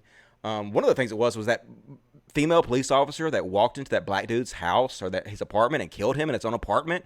Like, just literally walked in the guy's apartment, walked in the wrong apartment and just shot the guy. And I was like, okay, well, clearly BLM has some fucking points, right? Yeah, they're obviously are out there protesting for good reason, and I'm stupid for opposing it, so I'm going to quit doing that. So that was basically it. The Spring 49, I actually used to be a fan of ShoeOnHead. She's really is a piece of shit. Yeah, in a way, she's a piece of shit, and in a way, like, I don't know. It's a tricky situation because, like, I have a big problem with her lying and her not correcting the record and all that shit. But at the same time, I don't think she's a horrible person. I just think that she's doing it because she's young and wants to be famous and doesn't really give a shit. Doesn't really understand how important it is for her to live up to the responsibility of having a giant platform.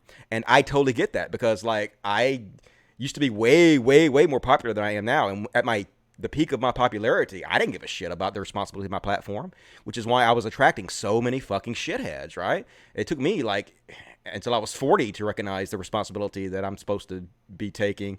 So hopefully she'll grow up eventually and get out of it, you know? HS Ross, $5. Has BLM been successful, or have some of their more confrontational tactics like storming stages and stopping traffic backfired, alienated many folks? I think stopping traffic is a bad idea. I think that does alienate people. But overall, yes, I think the movement has had a positive impact. I think that, even more than that, I think body cameras and people with cell phones have even a more important impact on police behavior. So I think things are getting better slowly but surely, but it's still bad, and we still have to keep fighting. What's up? The rich uncle from Norway's back. Thank you, dude. I appreciate it. God damn, you're so supportive. That's 1,000 Norwegian kroners. I think that's like $120, something like that. That's still really amazing. One step closer, new water heater. Keep up the good work. I got a new hot water heater, but thank you very much. I sure did. Got me a new hot water heater. I need to go take a shower after this show because I stink so bad. God, I'm gross. I don't know if you see how fucking sweaty and disgusting I am right now, but yuck. Thank you for that, rich uncle from Norway. Really appreciate it. You're an awesome dude. $2. ShoeOnHead is in chat. Have her on. Will she come on? I invited her on before, and she didn't say anything about wanting to come on the show, so I have a Streamlabs. Oh, that was Sidejex 2. Thank you, Sidejex. Mexican Zoidberg, $2. Hey, Dusty, set up Streamlabs so you can keep money. I have a Streamlabs already at streamlabs.com/Dusty Smith. And there is a link in the description of the video. Thank you for that. John Baker, $2. Does organicism contradict permanent revolution? Oh, good question. I don't know. I don't know what that means. So I'm going to say yes. It absolutely contradicts permanent revolution. We should have temporary revolution. And that's why we need materialism? I don't know. Sorry about that. Thanks for the question. Appreciate it. Sundown, $5. What do you think is the briefcase in Pulp Fiction? The theory is that it was Marcellus Wallace's soul. Now, why he gave his soul to these people, I don't know. Like, Brett obviously didn't know what the fuck to do with the soul. It's a metaphor, I guess. So I don't think you're ever supposed to know, but that's my theory. To put it simply, Asians were banned from immigrating and citizenship. It basically means America kicked out of the poor and uneducated. Yeah, it's exactly what it is. As far as Asian immigration is concerned, they pick the best of the best to come over here, right? The ones that are already pretty much educated and at the top of the financial ladder. And so they already had a big step up. And also, Asians in this country are not treated the same way black people are. They're just not. They're not treated with the same stereotypes, and they don't start with the same situation. So it's really not comparable in any way. It's just a red herring they're throwing out there to distract your audience. She was in chat. Okay, cool. I invited her to come on. She did not agree to come on, so nothing I can do about that. Glad to see her in chat. Hope she's listening. Shout out to, Black gave me $1. Thank you, Black. D-Dog 2015. Shout out to Yogo Kingsley, a Nigerian artist who posts his work on Twitter. My God, they're amazing. All right, everybody go out and check out Yogo Kingsley. Sounds cool. Got 100 DKK. I don't know what that is, but Jacob Neeson, thank you very much. Hi, Dusty. First time catching the live show. Well, thank you for joining me. It's 4 a.m. here, but I couldn't sleep because my lung condition. Well, that sounds terrible. I'm sorry to hear about that. But then I noticed you were live, so it's not all bad. Hey, I hope I made you feel better, dude. Hope you get better soon. Appreciate that. $1.99 from Jen Morgan. Brains before beauty. Always true that. I'm a sapiosexual. I like them smart. Ian Conway, $2. The left is larger on YouTube, but more homogenized. I'm not sure about that. I'm not sure the left is bigger on YouTube at all. I'd have to have a source cited for that one. I have more respect for Shoe than Greg. He dumb. Oh, yeah. Like, that's no competition. If it's between Greg and Shoe all day long. Greg's just a... I was going to make fun of his weight, but that's mean. Yeah, Greg is just a boring douchebag. That's all it boils down to. I don't know why Shoe thinks he's so great. Like, you did not choose well, Shoe. Like, you could have done way better, and the fact that you think you've done so well is amazing. You didn't do well. The right-wing grift is real. Yes, it is. $20 from Clear Singularity. It's a flawed ideology built on lies for decades, so their base is salivating for something real. They latch on to anyone that tells them they're right. Owens, Peterson, Crowder, Rubin, Shoe Nose. Yep, that's exactly right. Anybody who parrots their preconceived notions back to them, they don't really give a shit if it's true or not. Like, I guarantee you, ShoeOnHead's fans will watch the video I just made, and they don't give a shit. They do not give a shit that she lied to them. They do not give a shit that she doesn't correct the record. They don't care. Like, she has no obligation to be honest about anything. They just love her as it is, and I'm bad. I'm wrong for pointing any of this out. That's just it. You know, I'm the old man who's trying to kill everybody's fun, and it's as simple as that. But I think I'm being very reasonable. I don't think it's unreasonable at all to expect someone to be honest and correct the record when they're wrong. But I know I'm bad. Scuzzy Ultrawide, $2. Desmond is amazing. Child abuse or not? Nah, I ain't got no problem with Desmond. He's fine.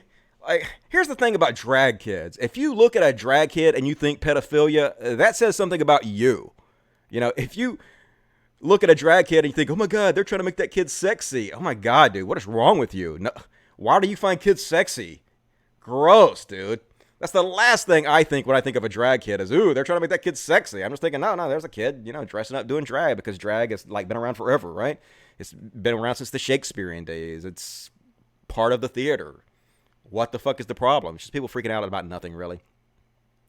You should review the Red Pill movie. Okay, I may do that someday. Go over that. $2. Thank you for FRBE. The Supreme King, I saw your blim when you had them up. Okay. I took them down. They're no longer there. I'm trying to do better, dudes. I have a lot of like takes that I don't have anymore, but like usually I try to own up to them and explain why I said what I said and use them as teachable moments. And I already talked about this before, the BLM thing, but I'm glad you brought it up. Like, if anybody else has any problems with anything else I've said or done, bring it up. Like, I'll fucking own up to that shit. All this shit are teachable tools, and I have no problem like letting my mistakes be used for the betterment of society. So Proto, $5. Shoe has a huge influence on kids. No shit, dude. Shoe has a huge influence on children. Far Right Soph has said she started watching ShoeOnHead. Yep. Like, I'll make show in a minute if I bookmarked any of them. But some of the people that came and started attacking me because they like Shoe, it was pretty much all right-wing shitheads, and so many of them were children. Like, there is a reason that you attract all these people to Shoe. I just don't understand why so many liberals are like, oh, she's a liberal, when so much of her audience are just right-wing shitheads, and so much of her content in her career has been to attract these right-wing shitheads by making fun of liberals and lying about them. I just don't get it. Anyway, Soph said after watching Shoe's videos, she got into politics. Yep, exactly right. She's saying that she doesn't like the politicization of children. Very hypocritical, in my opinion. Did you see Shapiro get shit on for warmongering? Yep. He got shit on by Paul Joseph Watson. I'm going to cover that too. We're going to talk about that a little bit. Thank you, HS Ross. Levi Bello, give me $2. Thank you, Levi Bello. Really appreciate that. More super chats, please. Super chat. What you guys got to say in the chat here? Let me read the chat a little bit. Dusty has a crush on ShoeOnHead, so we have to hear her the whole episode. Nope. I'm done talking about ShoeOnHead. It's all good. I'm kind of like done with women at this point in my life. I'm like 44, so I'm not really interested in that anymore. So it doesn't really have anything to do with that. But I do find her interesting. Like, I said, I think she's funny and cute and interesting. So got no problem. He skipped a bunch of super chats. Did I? I don't think I skipped any super chats, did I? I thought I read them all. If I didn't read them all, somebody tell me. But I didn't see any that I missed. Let me see here. Did I miss any fucking super chats? Nope, I don't think I did. I think you're wrong, but if I did, somebody please let me know. What else you guys got to say? Let kids have fun, but keep them safe. Agreed. Stuffed animals in the late 20s. Leftists should be the last to speak out. Okay. Did he skip chats? I don't think so. I just didn't do them yet. You skipped a whole page of super chats. Did I? Dusty has become an incel. Totally. Man, I hope someday I'm able to get women. Women just find me so fucking hideous and unattractive. I just don't know what to do about it. But if you guys got any tips on how I can become sexier to women, I'd really appreciate it. Okay, I'm looking again. I don't think I skipped any of this. Oh, there's one. Fart equals feminist approaching radical transphobe. I forgot where I saw this. No citation. All right, D-Dog. Appreciate that. Oh, Ford 8484. Way to weaponize ignorance out there, man. Yep. I guess I don't know if you're talking to me or what, but okay. Bendo is a damn turf, Dusty. Don't defend her. I wasn't defending her. I was just pointing out that she was clearly fucking joking. How is that defending her? How is pointing out the truth and pointing out how all these people are lying about what she says a defense? That's not offense. What the fuck's wrong with you? Andrew Dorkin is an outspoken critic of prison rape. That's something anti-feminists claim that feminists never talk about. Even it goes as far as saying they condone it. Yep. Very true. Very good point. Thank you, D-Dog. Women being mocked for being violated is real. True that. The Supreme King, Jacob Nielsen. Hi, Dusty. I already saw that one. $5. Anime titty fan. Counter to when Shue brought up Asian success in the U.S., Asian families tend to come to the U.S. when they're already well-educated or rich. Yep. Agreed. And brains for beauty. Yep. Okay, I think I got the rest of them. Thank you for pointing out to me that I missed a few of those. I appreciate that. What else you got to say, chat? I think that would make a Dusty a volcel, not an incel. Yep. I mean, I'm neither because I have a young 25-year-old living girlfriend. So, but yeah, even if I didn't, I'm sort of, when I say done with women, I mean, I'm done in the pursuit of women. Like, if women want to pursue me, it's fine. Like, if I was single, it'd be fine. I might entertain it, but like literally right now I have no interest in women whatsoever. Like, I get messages from women all the time. I don't even respond to it because nothing's gonna come of it. I don't care. Didn't you want to start defending her? I don't know who you're talking about. Dusty isn't even remotely incel. I'm totally incel. Could not get laid if my life depended on it, and it does. Somebody please fuck me, please. I think most of the crazy Shue fans are gone. The reasonable ones seem to be here now. Okay, good. Like, I'm curious to see, like, if Vosh wants to continue to support her, even though she won't own up to any of the outright lies and racism and support of white nationalism she's done. But don't know. I guess that's his business, not mine. How old are you, 16 or 17? I'm 17. All right. Continue with the show. More super chats, please. Super chat. And, okay, what else we got here? Boom. Now that we're done talking about Shue. God, I'm so happy to stop talking about Shue for a little bit. Whew, you're like, why did you talk about her so long if you don't want to talk about her, Dusty? That's so hypocritical, isn't it? Yes. Yes, it is. I'm a giant fucking hypocrite. What is wrong with me? So there's some crazy shit going on in Oregon. I don't know if you guys have heard about this, but basically they're trying to pass. No, I'm not disabling my fucking ad blocker, dude. So apparently in Oregon, they're trying to pass an environmental law, right? And I guess they have the votes to pass it, but they have this thing where you can't vote on shit if certain politicians are not in the state. And so the Republicans, some of them have left the state, have fled the state to hide from the vote so they don't have to vote and have this environmental bill passed. And so what has happened apparently is there is this terrorist group. They call themselves a militia, but when you threaten violence, when you're a gang that threatens people with political violence, that's a terrorist organization. So there's this militia terrorist organization who has vowed to protect the Republican senators who have fled the state because I guess police have been ordered to go arrest them and bring them back because what they're doing is illegal. And this terrorist militia has agreed to protect them from the police, potentially setting up a violent standoff between a terrorist organization and the police, and the Oregon GOP is in full support of this. They're actually supporting it, and they're mocking Democrats right now for having a problem with this. It's crazy as shit. So anyway, AOC, who is fucking amazing, like AOC is great at her job. She's been calling this out. Number one, so anyway, the GOP basically tweeted this, and they said, oh, is this the militia terrorist group you're talking about? But no, this is not. This is just a different group completely. This is not the group they're talking about. They're talking about an actual militia terrorist group who are threatening to kill cops, right? Or at least attack cops if cops try to arrest GOP people who are not doing their job. So Cortez says, these are people protesting peacefully, hence their posters and not firearms. Number two, why do you call someone or some who threaten violent attack a militia versus others domestic terrorists? Good question. Number three, this is a very dramatic way to deal with your Sunday scaries. We can help you find a therapist. You get them, Alexandra, AOC, kicking that ass. So like I said, this is a very, very strange situation where the GOP is literally backing terrorists over the police. This is what conservatism has come to in this country. It's nutty as fuck. And Apparently, a science journal has to retract a paper that said gay conversion therapy works. Goddamn science paper, what are you doing? So apparently these people did a study, and the study was done by basically 2 Christian theologians and then some kind of Christian therapist who is also like known for gay conversion therapy. So 3 people did this study and showed, hey, you can pray the gay away. And some fucking, I guess, scientific journal published it, but they had to retract it because goddamn, dude, seriously, what the fuck are you thinking? So at least they retracted it. That's good.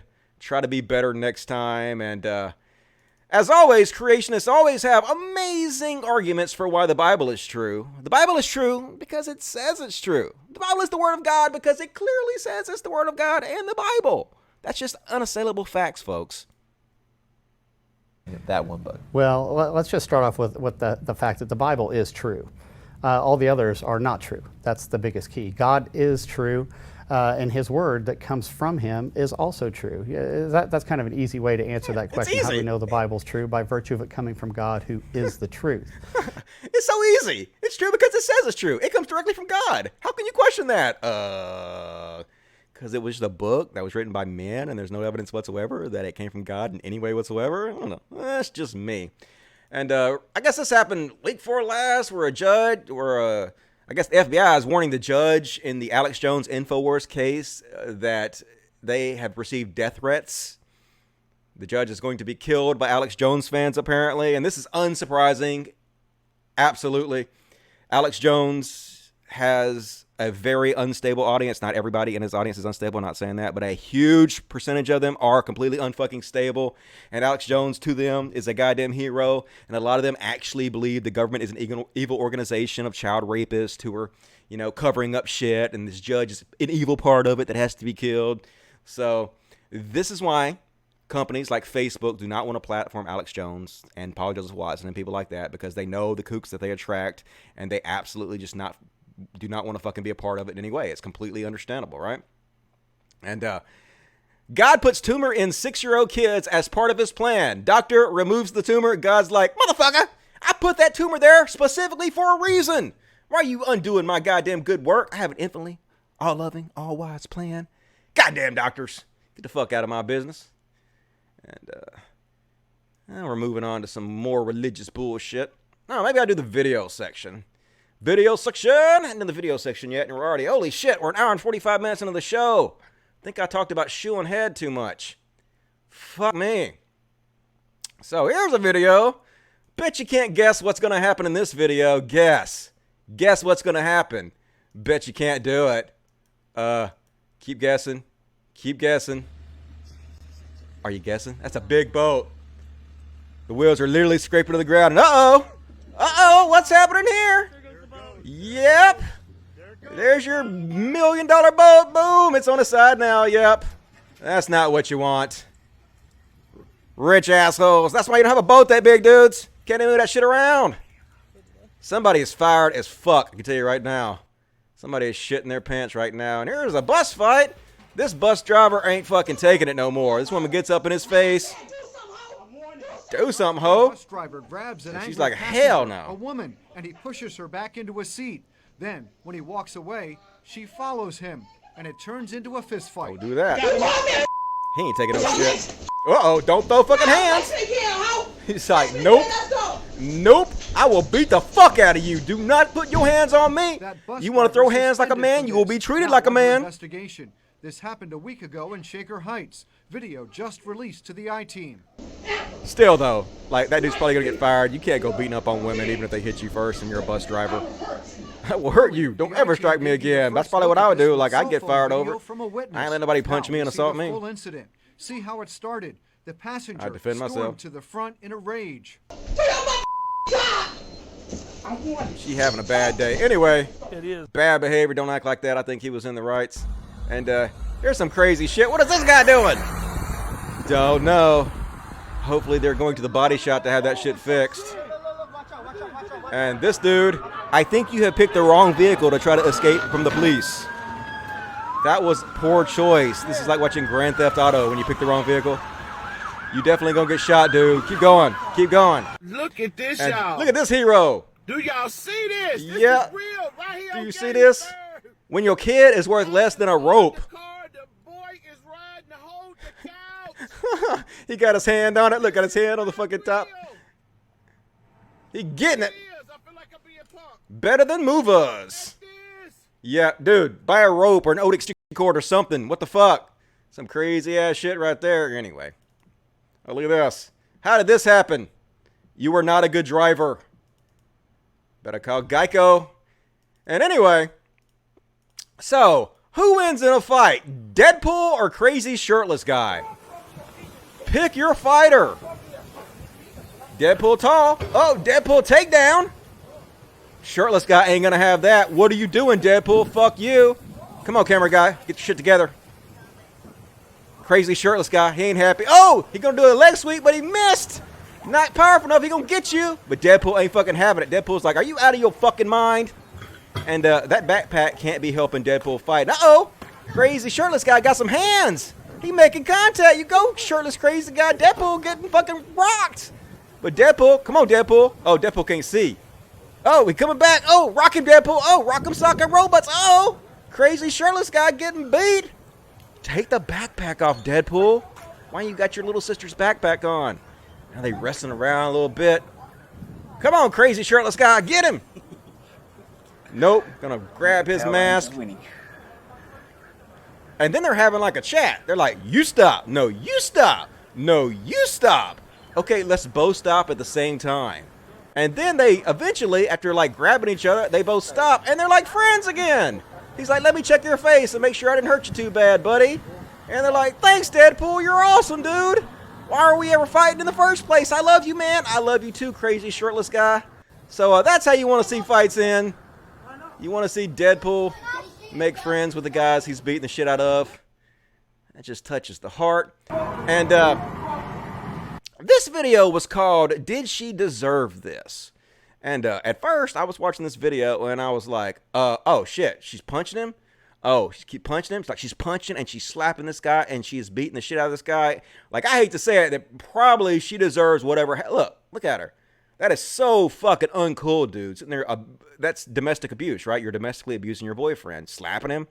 I was like, holy shit, like whatever happens to her, she just fucking deserves it after all this.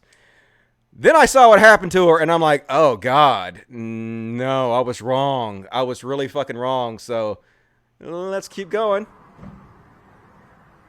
She's still slapping on him. Not a wise decision. That's a big dude, and so he's like hugging her. And he's like, why are you doing this? Stop hitting me. Can't we just be in love and get past this? I'm sorry I slept with your sister or whatever he did. You know, I'm sorry I came in her booty hole and got a blowjob. I'm sorry about all that. Just love me. And she's like, fuck that. That was my sister. You fucking scumbag. And so she just keeps like pushing him away and smacking. Boom! And then he like co-cocks her. He beat, oh my God. Like this big old dude, he is beating the fucking shit out of her. Dude. Like, yeah, that you should have just walked away, dude. And now this woman's coming up and she's like, what are you doing? What the fuck? He's just trying to pick her up and she's all bloodied. Her fucking face is beat in. He has just rocked her and he's like just trying to ragdoll her off the ground. He's like, get up, get up. And this woman's like, get the fuck away from her, you goddamn crazy asshole. Like, seriously, dude, you went too far. You should have just like pushed her down or something and walked away. And she's like, no, she's coming with me. And he's trying to push the woman away. Trying to manhandle this woman you don't even know who's just trying to look after this girl. And she's like, no, I'm not going with you. And he's like, you're coming with me. And this woman's like, no, she's not going with you, you crazy asshole. You just beat the foot. Yes, she is. She's coming with me. And he's like going over there. And he's like going over there and literally starting to attack this woman who's just trying to help. This crazy motherfucker. Grabbing on this woman. Like, what are you grabbing on that woman for? She's just trying to help. Leave her alone. I guess she's trying to call the cops or something. I don't know what the fuck's going on. But he's like, no. And grabbing on her. Crazy ass dude. I don't know what fucking happened to this dude, but I hope that they put him under the goddamn jail. Because, yes, it was wrong for her to hit him like that. Yes, he should defend himself, but that was just too much. Too much. Push her down, walk away, dude. Uncalled for. And this is totally me on the subway. Hell yeah. It's exactly what I'm like in public. You get it, boy. You shake that ball sack. Get it? What? What? Sexy as fuck. Work those fucking hips, dude. Gyrate. Anyway. Just thought that was funny. Love that dude. That's so me. And apparently this guy missed the bus and he ain't fucking happy about it. Look at this guy. He fucking going nuts because he missed the bus. Talking about fucking some entitled privilege bullshit. He walking around. I'm just gonna go over here and bust the fucking windows out because I missed the bus. Yeah, that's a smart thing to do. Definitely not a bad life decision. No repercussions are gonna come from this at all, are they? Nope, absolutely not. So yeah, he got arrested. Yeah, he's in jail now. That dude's totally in jail. Don't do that. That's really fucking stupid. Fucking throwing a goddamn fit. And I absolutely love this old woman, the way she talks. Apparently this guy like punching this female police officer and he gets tasered the fuck, and this old woman has exactly the right take on it. Oh, he hit that her in the face. Oh my God. He sure enough threw. Look, she fit. Oh my God. No, police! Oh my God. Oh, shit. Oh, wee.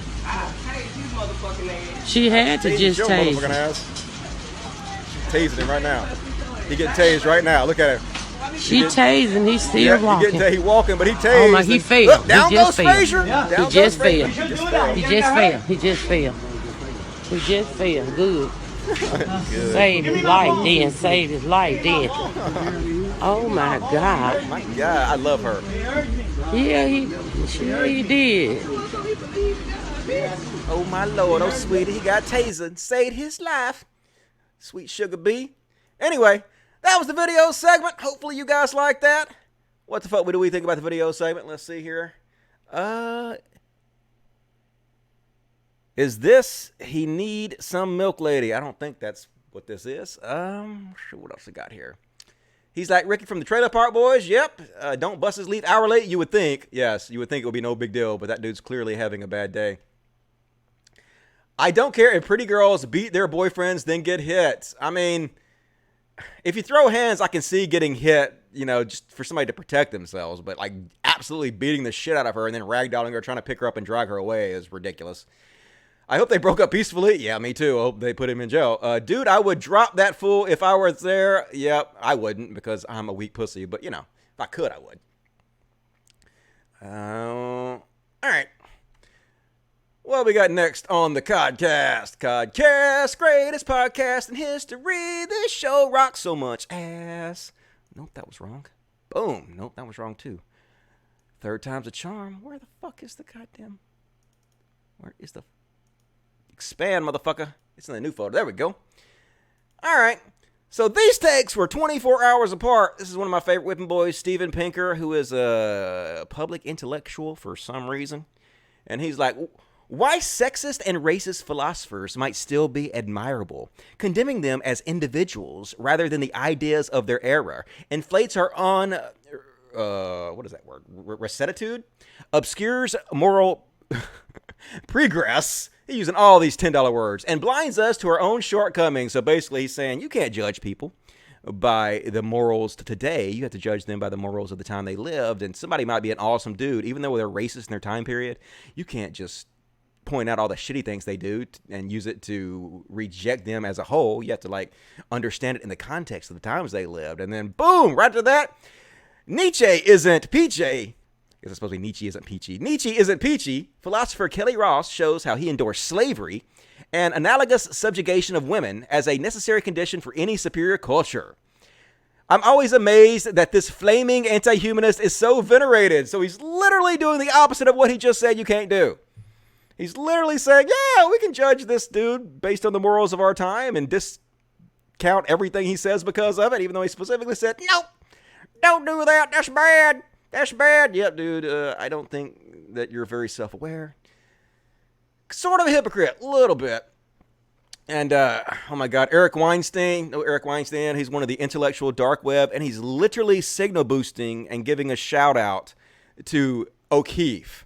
Fucking O'Keefe is the guy who makes fake videos against liberals. He like dresses up in costumes and stuff and makes does hidden camera work and then edits them in a dishonest way to make liberals look bad. And sometimes he even like full on sets up shit where he hires actors and shit to pretend to be liberals and then records them like they're liberals. And just a con man, basically a con man, a conservative con man that spreads lies and propaganda against conservatives. And Eric Weinstein's like, hey, he's not the best sorcerer in the world, but he's come out with some new shit, so looks like he's gonna rock the libs. But no, dude, the fact that you were shouting this out just proves what a giant fucking piece of shit you are. Holy fucking shit. He says, even if O'Keefe's methods make you uncomfortable, you mean his lying?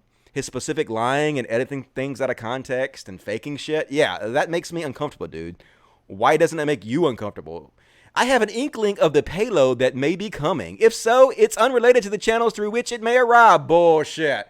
So basically he's saying, O'Keefe is going to own the libs, but James O'Keefe's his name. James O'Keefe is going to own the libs. And even though James O'Keefe is known for being a liar, known for editing things out of context and hiring hoaxes, it doesn't matter. It's still going to be fucking awesome and you can believe it. No, you fucking slime bag, Eric Weinstein. We don't have to fucking listen to it. We don't have to believe it. We can fucking consider the source and reject it because we know this motherfucker is dishonest. And the fact that you were spreading this, like, I didn't think you could sink any lower than you already have, but you've reached new fucking levels of awfulness. And thank you, because it gives me something to shit on you about on my show, and I fucking love it. So keep this shit up, fucking douchebag.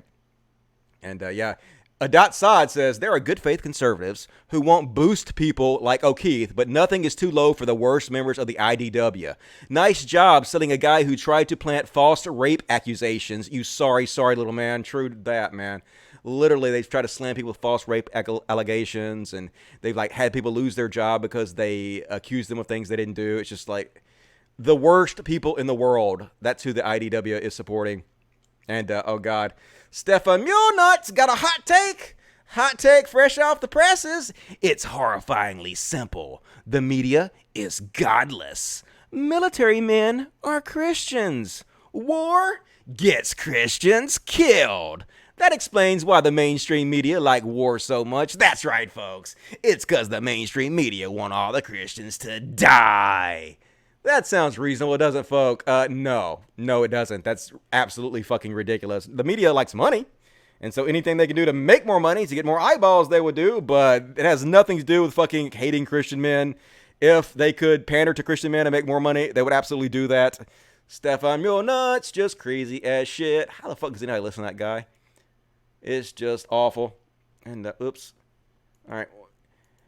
So this is, Dinesh D'Souza.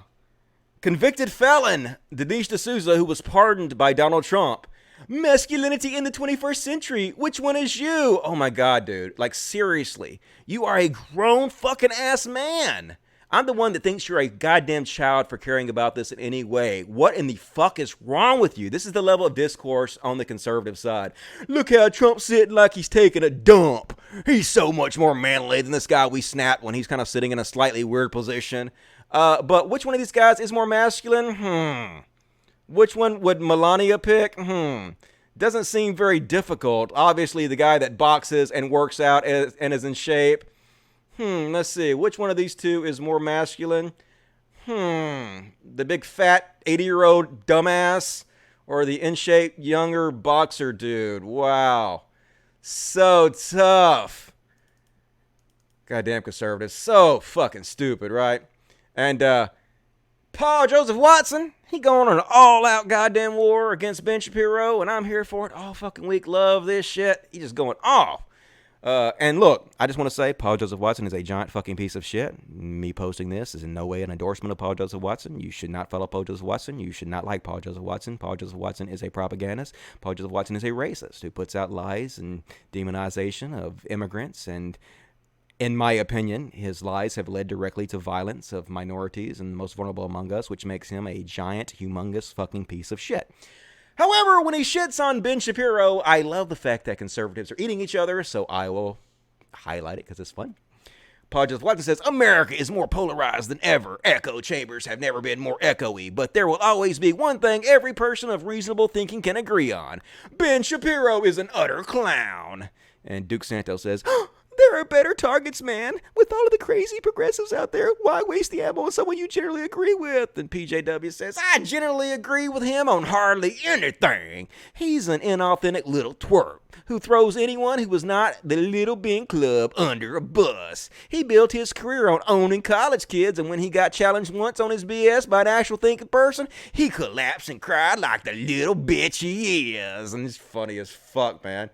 But I mean, the truth is, like, let's be real. I hate Ben Shapiro, but Ben Shapiro's smarter than Paul Joseph Watson is. I mean, yeah, Ben Shapiro made his living owning college kids, but at least Ben Shapiro has the courage to leave his mom's basement and challenge people in real life, even if it is college kids. Ben Shapiro has proven he at least can string a sentence together live or when he's debating people, unlike Paul Joseph Watson, who has never proven that he can talk in any meaningful way in a live situation. So, yeah. Don't like either one of you, but if I had to pick based on intelligence, it would definitely be Ben Shapiro. But like to see you guys fight amongst each other. And people ask me, Dusty, what's the difference between you shitting on the amazing atheist for shouting out Paul Joseph Watson and you not giving people like Papa Jake from the Bible Reloaded shit about it? And the difference is context. The difference is, as I showed out when I was shitting on TJ about it, TJ had a series of tweets where he would be like, I don't agree with everything Paul Joseph Watson says, but here's something I totally agree with him on. Here's a shout out to him. TJ had a history of never, ever actually pointing out anything Paul Joseph Watson did that he disagreed with. And instead, him and Paul Joseph Watson had a mutually shared like for each other, where they both said they like each other in public. And Paul Joseph Watson says he watched the Amazing Atheist videos. So my point was the Amazing Atheist never, at least on his Twitter, pointed out anything Paul Joseph Watson did that was bad, never called him out. Nothing. But occasionally he would shout him out in a positive light, whereas Jake from the Bible Reloaded continuously does nothing but shit on Paul Joseph Watson. And then once he said, hey, I still think this, he was basically saying, I still think this guy's shitty, but I like the fact that he's shitting on another conservative, so here it is. The same reason I did it. The context is completely fucking different. You should never shout Paul Joseph Watson out in a positive way that is going to make other people perhaps subscribe to him. That's just my opinion, because, he is putting out propaganda and lies that demonize immigrants and lead to violence against them. And if you're shouting him out and signal boosting for him, you're helping popularize the rest of his bad shit, which leads to a worse society, which you are partially responsible for, in my opinion. So, moving on from that, I'm reading the chat. What you guys got to say in the chat? We got any more super chat? Super chat? I love how you pronounce SJW. It sounds funny, yeah. W. It's like two different words. DKK is a Danish kroner. Okay, I did not know that. So I am geographically not far from your rich Norwegian uncle. I don't have that kind of money to throw around, though. Okay, well, I will take your DKK $5. I appreciate that. Danish krona. Is that like the Norwegian kroner? Don't they... Oh, it's not a krona, though. Danish has kroners, and Norwegians have, like, the krone or something. It's different, I guess, right? Somebody please educate my dumb Mississippi ass. D-Dog 2015, $10. And militias are citizen soldiers temporarily recruited by the state. These guys were paramilitaries, a military-like organization that aren't the state's official military. Pedantrio, yeah, I mean, if you're threatening political violence against cops and shit, that's terrorism. You're a terrorist organization. Vosh probably just wants to bang Shoe. Maybe. Like, I don't really like that too much, because that's what people say to me. You just want to have sex with Shoe. You just have a crush on it. It's just, like, it's so silly. Like, these people reduce everything to just childish silliness. No, like, I think she's an interesting person, and I think that she's very popular, and I think it's important to watch her videos and research them and point out the lies and the misinformation she spread, because she is one of the main people in the world who has demonized feminism, and feminism is incredibly fucking important, regardless if you think it is or not. There are still many, many fucking feminist issues, even in the West, that need to be addressed. And by lying about feminism and demonizing it in a dishonest way, you have set the country back and done harm to society, in my opinion. So it's important to call out. Stefan Mulenuts is a crazy person. Yes, Stefan Mulenuts is a crazy person. Jeff Isman, $1. Thank you, Jeff. $4.84, $5. DFF, shit on the right all the time, though. Anyway, keep up the good work. Okay, did I say the DFF didn't shit on the right? Don't know what the fuck you're talking about. I'm sorry, but Ben Shapiro is that a intellectual coward consistently runs from the base from people who are on the same level as him. He ran from the debate calculously at last year's Politicon. Yeah, Ben Shapiro is not smart. He sucks. He is a coward, but like we're talking about in comparison to Paul Joseph Watson. I just showed Paul Joseph Watson, this feminist hates all men and said so, based on this joke I'm taking out of context. No, Paul Joseph Watson is like literally a total fucking moron compared to Ben Shapiro, even though Ben Shapiro is also a total fucking moron. Thank you for that. More super chats, please. Love you guys. This one's from Rational Disconnect. Oh, yeah, you guys see this one with this Tory MP, Mark Field. Basically, I guess this woman came in to protest her. Wasn't doing anything violent, was just protesting her, and he basically got up and put his hand on her throat and shoved her up against the wall. What a fucking dick, dude. Definitely not how you handle this shit. Manhandle a woman just for protesting you. You fucking piece of shit. Get your hands off that woman. That is not your fucking call to do. You let security take care of that. I bet he wouldn't treat a man that way. I guarantee he wouldn't fucking treat a man that way. I'd probably be worried to get the shit kicked out of him. But he's a little fucking coward. And here's one from Jesus Chrysler. And this is an old video, an old tweet and shit. But yeah, this is so fucking irresponsible. This is not goddamn cute, people. Like, I've seen videos where before you can do anything about it, these things will wrap their constricting bodies around you and choke the fucking life out of you instantly. And like, even if you have 3 or 4 strong men nearby, you would not be able to get this thing off this baby before it killed it. So whoever the parents of this kid are need to be immediately fucking stripped of this. And they think those things have like sharp teeth. They can latch onto you, wrap around you, not let go. Like, holy fucking shit. Such a bad parent. Take that kid away, stat. And here's one from me. I already fucking showed that one, so we'll skip that one. And man, I gotta do my support for Bernie Sanders. We gotta get Bernie Sanders in office. Fuck Joe Biden. Like, it's been obviously Joe Biden and Trump. It gotta be Biden. But man, gotta work hard. Gotta put Bernie in office. And this is the kind of shit why. He helped create the crisis, and then he stopped the attacks. The idea that we're looking at a president of the United States who, number one, thinks that a war with Iran is something that might be good for this country. He was just doing a limited strike. Oh, just a limited strike. Oh, well, I'm sorry. I just didn't know that it's okay to simply attack another country with bombs. Get him, Bernie. Stupid internet. Just a limited strike. That's an act of warfare. The war in Iraq, Margaret, was a disaster. Yep. I believe from the bottom of my heart that a war with Iran would be even worse, more loss of life, never-ending war in that region, massive instability. So I will do everything I can, number one, to stop a war with Iran. You know, let's remember what we learned in civics, you know, when we were kids. It is the United States Congress, under our Constitution, that has war-making authority, not the President of the United States.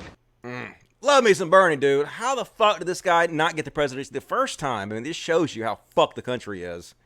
ShoeOnHead is the leading speaker for feminist issues. Donald Trump is president, and Bernie's nowhere to be found. Fuck this world, right? And man, I was so disappointed to hear this goddamn story. I used to be, growing up, the biggest Michael Jordan fan. Like, I hated basketball, but I would watch every Michael Jordan game because I worship that guy, and he is such a fucking shithead in real life. I was going to give a homeless guy some money one night, and he smacks my hand. And he says, if he can say, do you have any spare change? He can say, welcome to McDonald's. Can I help you, please? Why is that funny? That's not funny or cute or anything. You're a fucking piece of shit, Michael Jordan. You're a piece of fucking... You have everything. Like, you're a fucking billionaire. How are you going to fucking not let somebody give money to a homeless guy? Oh, my God. Like, and this is... Let me show you what this other person said about it. I agree with Blackness Everdean's take on it. They're like, me, billionaires shouldn't exist. Y'all, black billionaires will save us. Black billionaires like, fuck y'all. I got mine. Fuck all y'all. That's why there should be no billionaires. A billionaire is not a concept that should exist in our society. Nobody should have that much money. Nobody should have that much power. It's like fucking hoarders. It's a sickness. You don't need thousands of times more money than you could spend reasonably in a lifetime. It's just absolutely ridiculous. And, yeah, you can mention what product you're talking about, Trump. We know what you're talking about. When asked about Saudi Arabia, President Trump tells Chuck Todd that Saudi Arabia is a big buyer of American product. Yeah, which American product might that be again? That means something to me. It's a big producer of jobs. Take their money, Chuck. Yeah, Saudi Arabia, who literally murdered an American journalist, and you helped them cover up. Mr. Free Speech, yeah, let's just sell them all these fucking products. What product is it? Yeah, Saudi warplanes, mostly made in America, still bomb civilians in Yemen. That's exactly what's happening here. Donald Trump is selling weapons to Middle Eastern Muslims who murdered a United States journalist, and they are using these weapons that Donald Trump sold them to murder civilians with. That is our president. That's the United States president. And you wonder why we're hated in the world? You wonder why there are terrorists in the world who hate our guts? What is it? Because of our freedom? Do they hate our freedom because we're so free in America? They're just jealous? Or could there be another reason? Could it be because our shithole president is literally selling weapons to the people, killing them and their children? Just a thought. Just a thought. Might have a little bit to do with it. And now we're going to get into some more religious bullshit. Craziest religious fucking stories of the week. I already did that one, though, so let me move on to the next one. Did you know that if Donald Trump does not win in 2020, Christians will suddenly die? It has to be true because Jim Baker said it. Let's have a listen. Everybody, basically everybody except 3 people that I know of said that Donald Trump could not be elected. They said all the polls say he will not be elected. How come he was elected?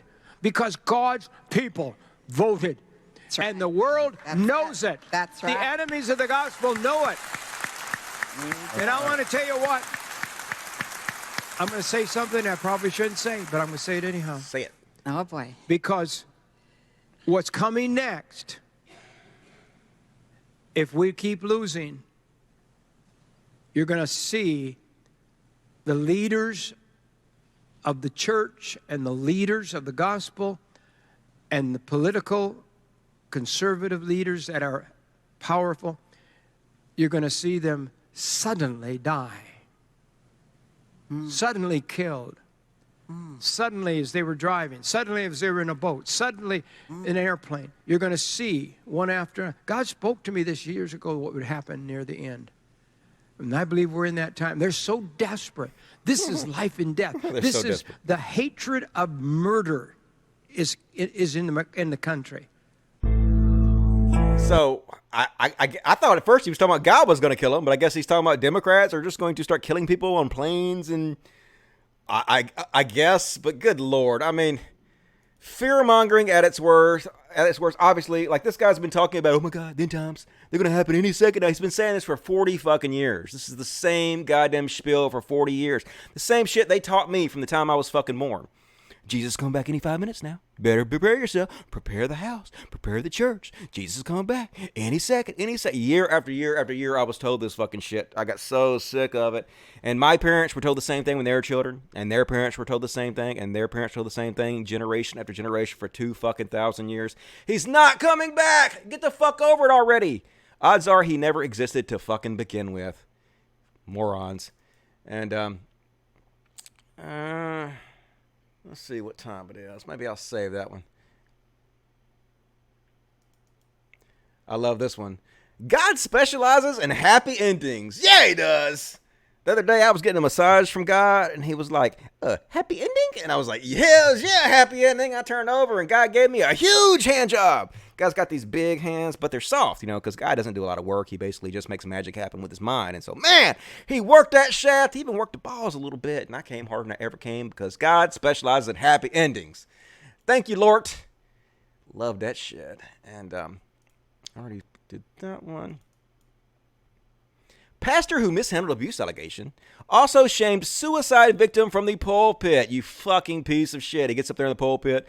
What Mo did was selfish and sinful, and it was not beyond the saving work of Jesus Christ. All of Mo's sins were just like yours and mine. They were future sin when Christ died on the cross, which means Mo's last sinful, selfish act was covered by the blood of Jesus. God damn it, fucking preachers, don't do this. Don't goddamn get in front of your congregation and make fun of suicide victims. What in the fuck?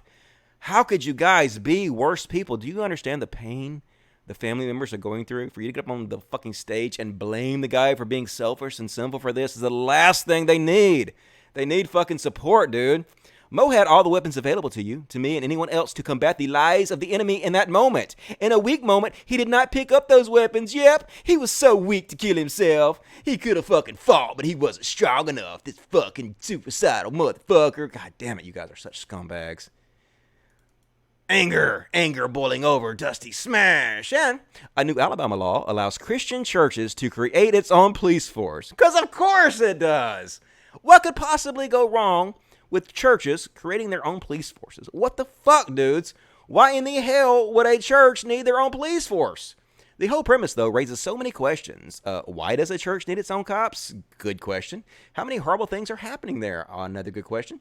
Does the state have authority over this police force, especially if something goes wrong? If they do, would they be getting entangled in a church matter? Also a good question. If the police act unlawfully despite the required training, who has the power to discipline them? Can any religious institution demand its own police force? One lawyer certainly thinks so. Do the police have to sign statements of faith pledging their agreement to the church beliefs? Can citizens challenge what these cops do? Can they take them to court? Why can't the church, like every other organization, just ask for or rent protection when needed? How does this impact how pastors handle sexual assault allegations? All good questions. Can you imagine police having their own police force and handling everything internally? Not having to rely on the regular police. They could just fucking do whatever they want to. And it'd probably be, church and state, separation of church and state. The state can't even come in and do anything because we have our own police force and we can just cover whatever we want to up, do whatever we want to. Man. Scary. That's the word I'm thinking of, man. How fucking scary. Like never in our history of all the bad shit police have done since the very beginning. I mean, I guess maybe like in the medieval times, police had sort of like a police force, an authoritarian force to go out there and do their bidding, but it's been a long fucking time since that's happened. Scary as shit, dudes.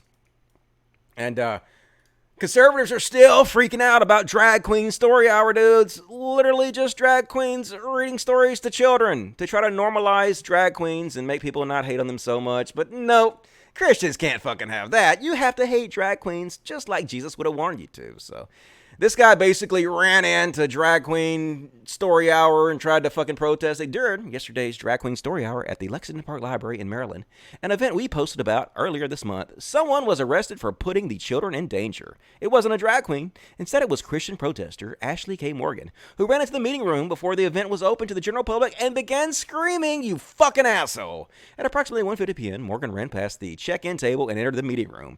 The meeting room was occupied by approximately 50 adults and 25 children at the time. Once in the room, Morgan began yelling and was told to stop and leave by police. As police attempted to arrest Morgan, he ran around the room and continued to yell at people. Morgan was arrested and charged with disorderly conduct, disturbing the peace, failure to obey a lawful order, resisting arrest, trespassing, and public agency. Yep, lock that motherfucker up. God damn it, conservatives. What the fuck, man? They're just trying to make kids more understanding. They're just trying to make kids more empathetic towards people that are different than them.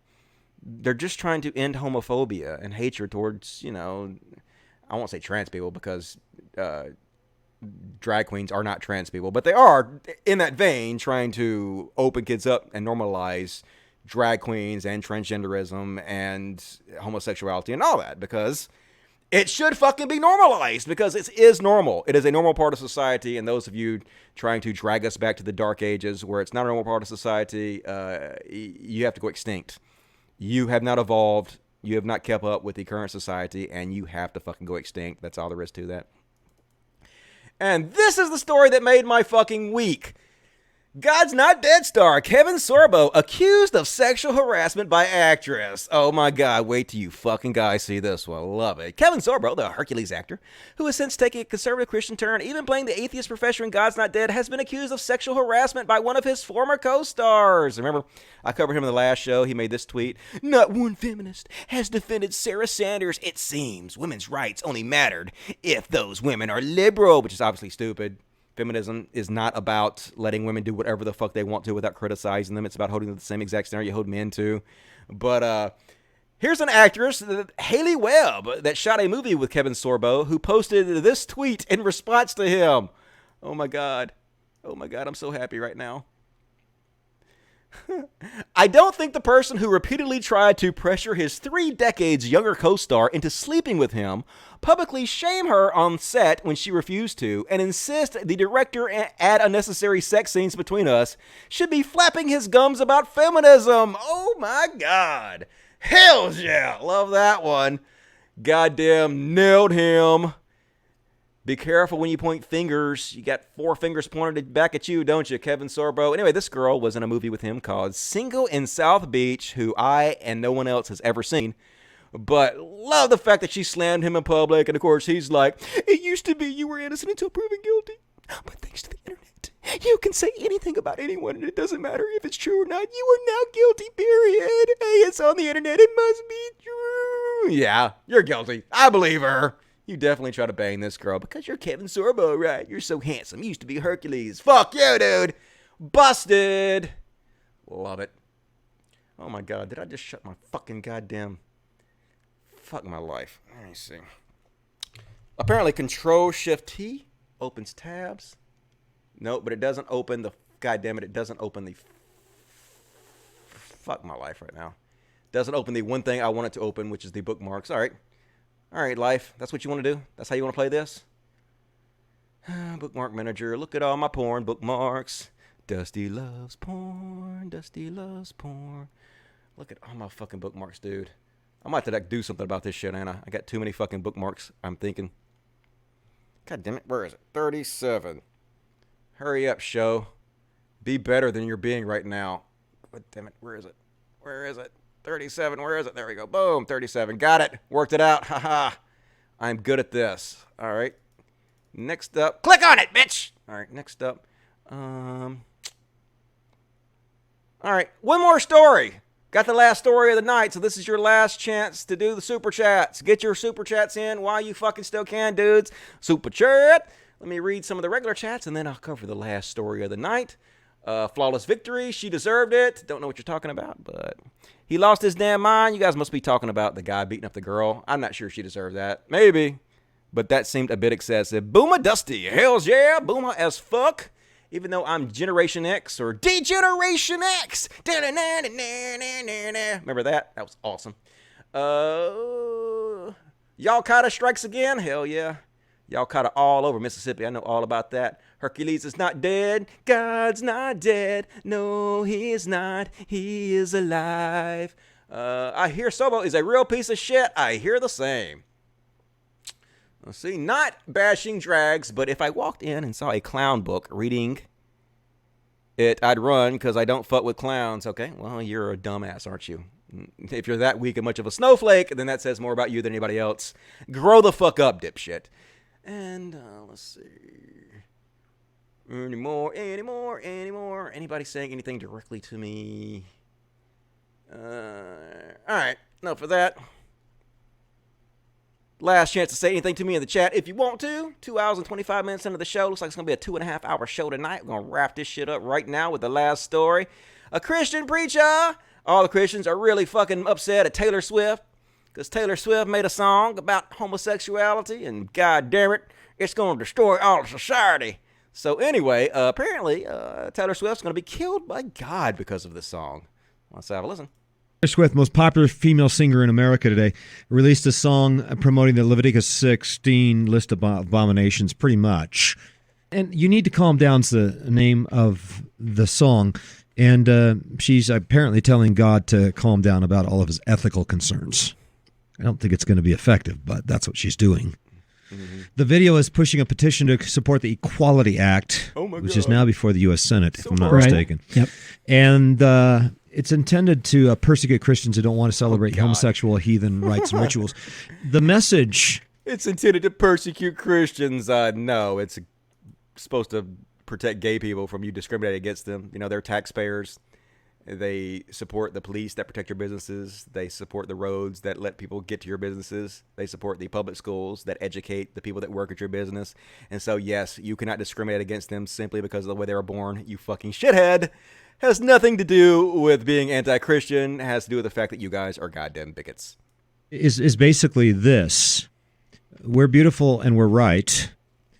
And those of you who oppose this particular abomination of the day, you're poor and dumb. True. When man puts himself in a position of power and finds he's making $40 million a year on his albums, and he's got a little elitism about him, why are you calling her a he? She's not a dude. Thinks he can shake his fist against God and against his anointed all day long. and he can't get you at you. But in the words of Johnny Cash, you can run on for a long time. You can run on for a long time. But one of these days, God will cut you down. Yep. One of these days, God will cut you down. Yep, you gonna Friends, die, Taylor Swift. One of these days, you're gonna die. Unlike everybody else who has ever lived on the face of the planet, you're gonna die, dude. Now, this dude, me, I'm gonna live forever because, like, I don't go against God, and so I'm gonna have an eternity of life. But you, Taylor Swift, God gonna cut you down. But nope, no God exists. No fear, Taylor Swift. You keep doing what you're doing. Love me some Taylor Swift. Hell's yeah. I just shake it off, shake it off. I go out on too many dates. That's what people say, and I can't make them stay. That's what people say. I don't give a fuck. I just shake that shit off. And anyway, that's fucking it, dudes. Let me do the final super chat, and then we'll end the show. Let's see what else we got in the super chats. Let's see. James Dagman, $1. Thank you, James. Von Tux, like that name, $5. Why would I torment myself with the ShoeOnHead video? Like I said, I think it's interesting. Even if you don't like ShoeOnHead, it's very interesting to see how we got to where we are now with this hyper-partisan hatred towards feminism, this narrative that feminists are evil man-haters that just are completely irrational and unreasonable. It's interesting to see how this narrative got spread and how people like ShoeOnHead became so fucking famous by spreading lies and demonization that so many people who saw her videos right now still think, so many people who watched her lie about those feminists who never said the things she claimed they said, they have no idea she was lying. And it's interesting to me. I think it needs to be pointed out. D-Dog 2015, $10. I don't get why America hates Iran so much. It has an elected government with a theoretic side to it. It's basically the Muslim version of the United States. Yeah, they basically are very similar to the United States, except, we're Christian and they're Muslim. And if you ask Christians, that's totally fucking 100% different in every way. But it's not. I mean, it's different in some ways, but it's very similar in a lot of ways. And, God damn it. Only hypocrites can't see that. Thank you for that, D-Dog. Appreciate that. Arguably 199. You're the only YouTuber who deserves my super chat. Well, thank you very much. I totally agree, and you're an amazing person. I got 100 rubles. Is that what it is? Awesome. Never had any rubles before. Thank you, Ilya Konev. Here's some Rusky rubles for you, Dusty. Woohoo! You just popped my ruble cherry. You rock, man. To tell you to think thrice before pushing commies. Was born in the USSR. I know this stuff. Won't work, man. Okay. I don't really think I push commies, do I? I'm a social democrat, which is a form of capitalism. Now, it's not laissez-faire capitalism. It's a form of very, very heavily regulated capitalism like they have in Sweden. But yeah, it's not communism, so I don't think I push communism too much. But thanks for that. Appreciate that. I don't know how much 100 rubles is, but I'm going to assume it's $10,000, and I love you. D-Dog, 2015, $2. End times in super slow motion. Yep, I wish it would hurry up and get here already. It sounds exciting. H.S. Ross, $10. Thank you for the Bernie segment. He would have crushed Trump in 2016. Yep, that's exactly right. That's kind of why, I wasn't a big Trump supporter or anything, but that is why for 2 months I did lean towards Trump a little bit over Hillary just because I was so butthurt about how they treated Bernie before I snapped out of it and realized Hillary obviously would be a much better president than Trump. So, yep, agree. They should have picked Bernie. Would have saved us a lot of fucking headache in the long run, but oh well, what you gonna do? Reality is a bitch. In the primary, too many Dems were afraid to push for populist economics. Hopefully, we have learned to instead fear empty criticisms. I know what you're saying. Yep, hopefully we've learned our lesson now. We shall see, but I still think Biden's probably going to get the nomination, and I'm very, very sad about that. Fuck my life. D-Dog 2015, $5. Police came about during the Industrial Revolution to suppress workers' movements without killing anyone, which would have created martyrs. Okay? I don't know anything about that. Obviously, I think a police force is necessary because we need somebody to uphold laws and protect citizens, but I definitely think it needs to be completely revamped in just about every way it can be. Agree with that. Beast Nation 2009, $10. Conservative Christians see schools get shot up and don't bat an eye. Conservative Christians see people in drag reading to kids and they lose their goddamn minds. Exactly. They see Donald Trump defend Saudi Arabia when they come over, and when they didn't come over, but I guess he was over there in Turkey, and they murdered a United States journalist. He completely let Erdogan get away with coming to the United States and beating up First Amendment protesters on U.S. soil, did nothing about it. He sells weapons to Saudi Arabia, gets many people killed, reverses environmental protections that could lead to the destruction on all planets. Conservatives, nothing. Complete fucking crickets. Silence. But goddamn, a fucking drag queen goes and reads books to children. Oh my god, the world's ending. Can't you see? This is why there's fucking hurricanes and shit. It's because of the gays. No, dude. It's because of the global warming. It's because of the fucking greenhouse emissions and the cow farts. Thank you for that. Appreciate that. HS Ross, $2. Church with private army equals ultimate republic fantasy. Yeah. And it's my ultimate nightmare. Holy shit, dude. Beth Houghton, $3.99, says nothing. Thank you, Beth. Very kind. Appreciate that. Clear Singularity, $20. Skepticism has been co-opted by right-wing grifters. Yes. I've been talking about this for 3 years. Been calling it out. Absolutely true. They can't create anything on their own without being shunned. So they leech onto anything popular to try and spread their ideology. Yep. And they have all the money.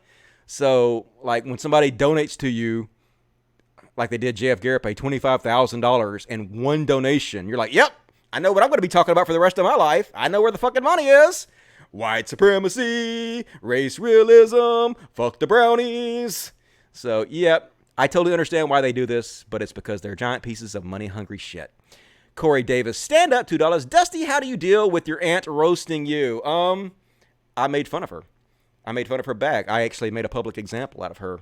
Like, she sent me that letter, and I made a public example of her, and then another aunt sent me another letter, and I went on NapCon, and I read her letter publicly, and I made a fucking public example out of her, and neither one of these two people fucked with me ever again.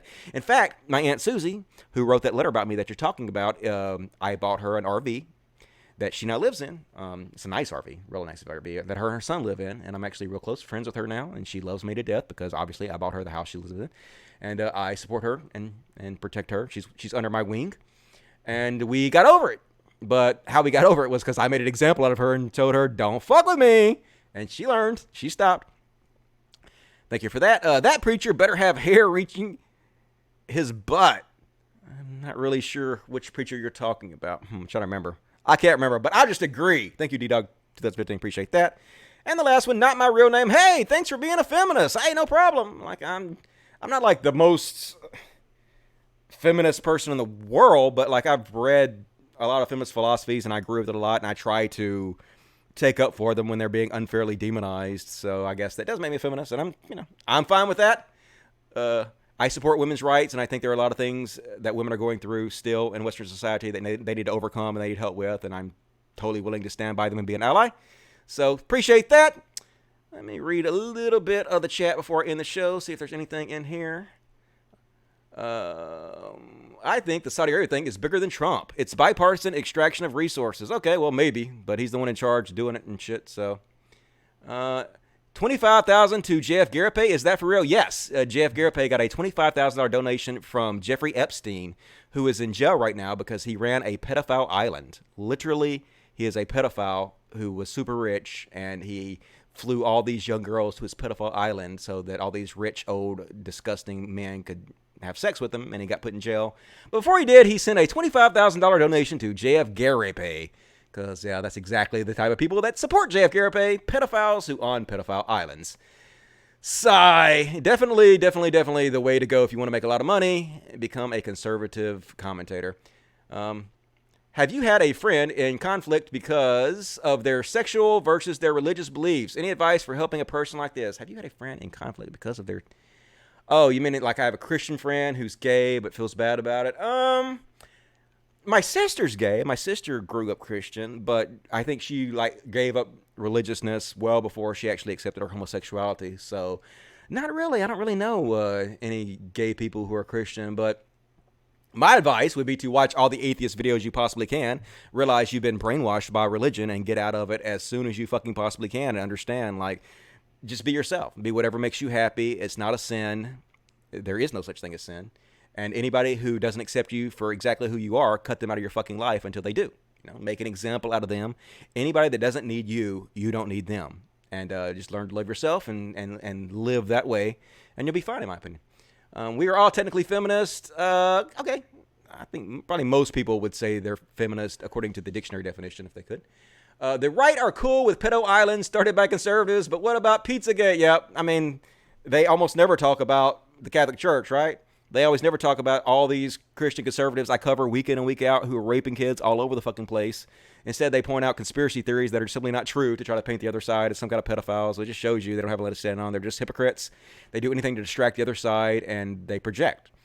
The same people who said Trump would never open concentration camps are now asking, are these really concentration camps? True story. Thank you for that, D-Dog. Absolutely right. Scary time to be alive. Cult of Dusty would be better if Bernie labeled himself as a social democrat. He only gives red meat to the idiot right by having the evil socialism word in his description. I sort of agree. Like, I understand what he's doing. He's like, if you're just going to call me this, I'm just going to take this word, use it for myself. It's like calling the black person an N-word and then saying, I'll just take it and I'll reclaim this word. If you're going to call me a socialist, I'll just spin it around and use it as a good thing. So I get where he's coming from, but at the same time, yeah, probably if he just came out as a social democrat, which is what he is, it would be more accurate and less confusing. So it would be easier for people like me to defend him. But I understand both sides of it. You should do Sugar Tits next. That's Bering's girlfriend. All right, maybe I'll check into some of those videos. I'm going to start looking back at some of the videos the Anti-feminist has put out over the last couple years to kind of show you the guys how they lied and misled us to get to where we are. I think that's an interesting subject to cover. So I will be doing more of that in the future. Let's see, make sure I didn't miss any super chats before I leave. Nope, I think I got it. All right. That's the end of the show, dudes. I sure appreciate it. As always, if you like the show, please consider supporting me on Patreon. We're up to $439. If we get to $1,500, we still got a long way to go. If we get there, I'm going to do a third show in the week, probably on Wednesday, probably earlier for my UK audience. So if you want to see that, please consider supporting me. Even if you don't want to see that, please consider supporting me because we need to support LeftTube and the leftist podcasters. Got to support the art you like or it goes away. Love you guys so fucking much. I will be back Friday, 8 p.m. Central, 9 Eastern. Until then, seriously, fucking thank you guys for tuning in. I love you guys so much. The support means so much to me. I'll see you guys soon. As always, till next time, Logic, say it with me. Fuck yes. Bye, dudes. Thank you.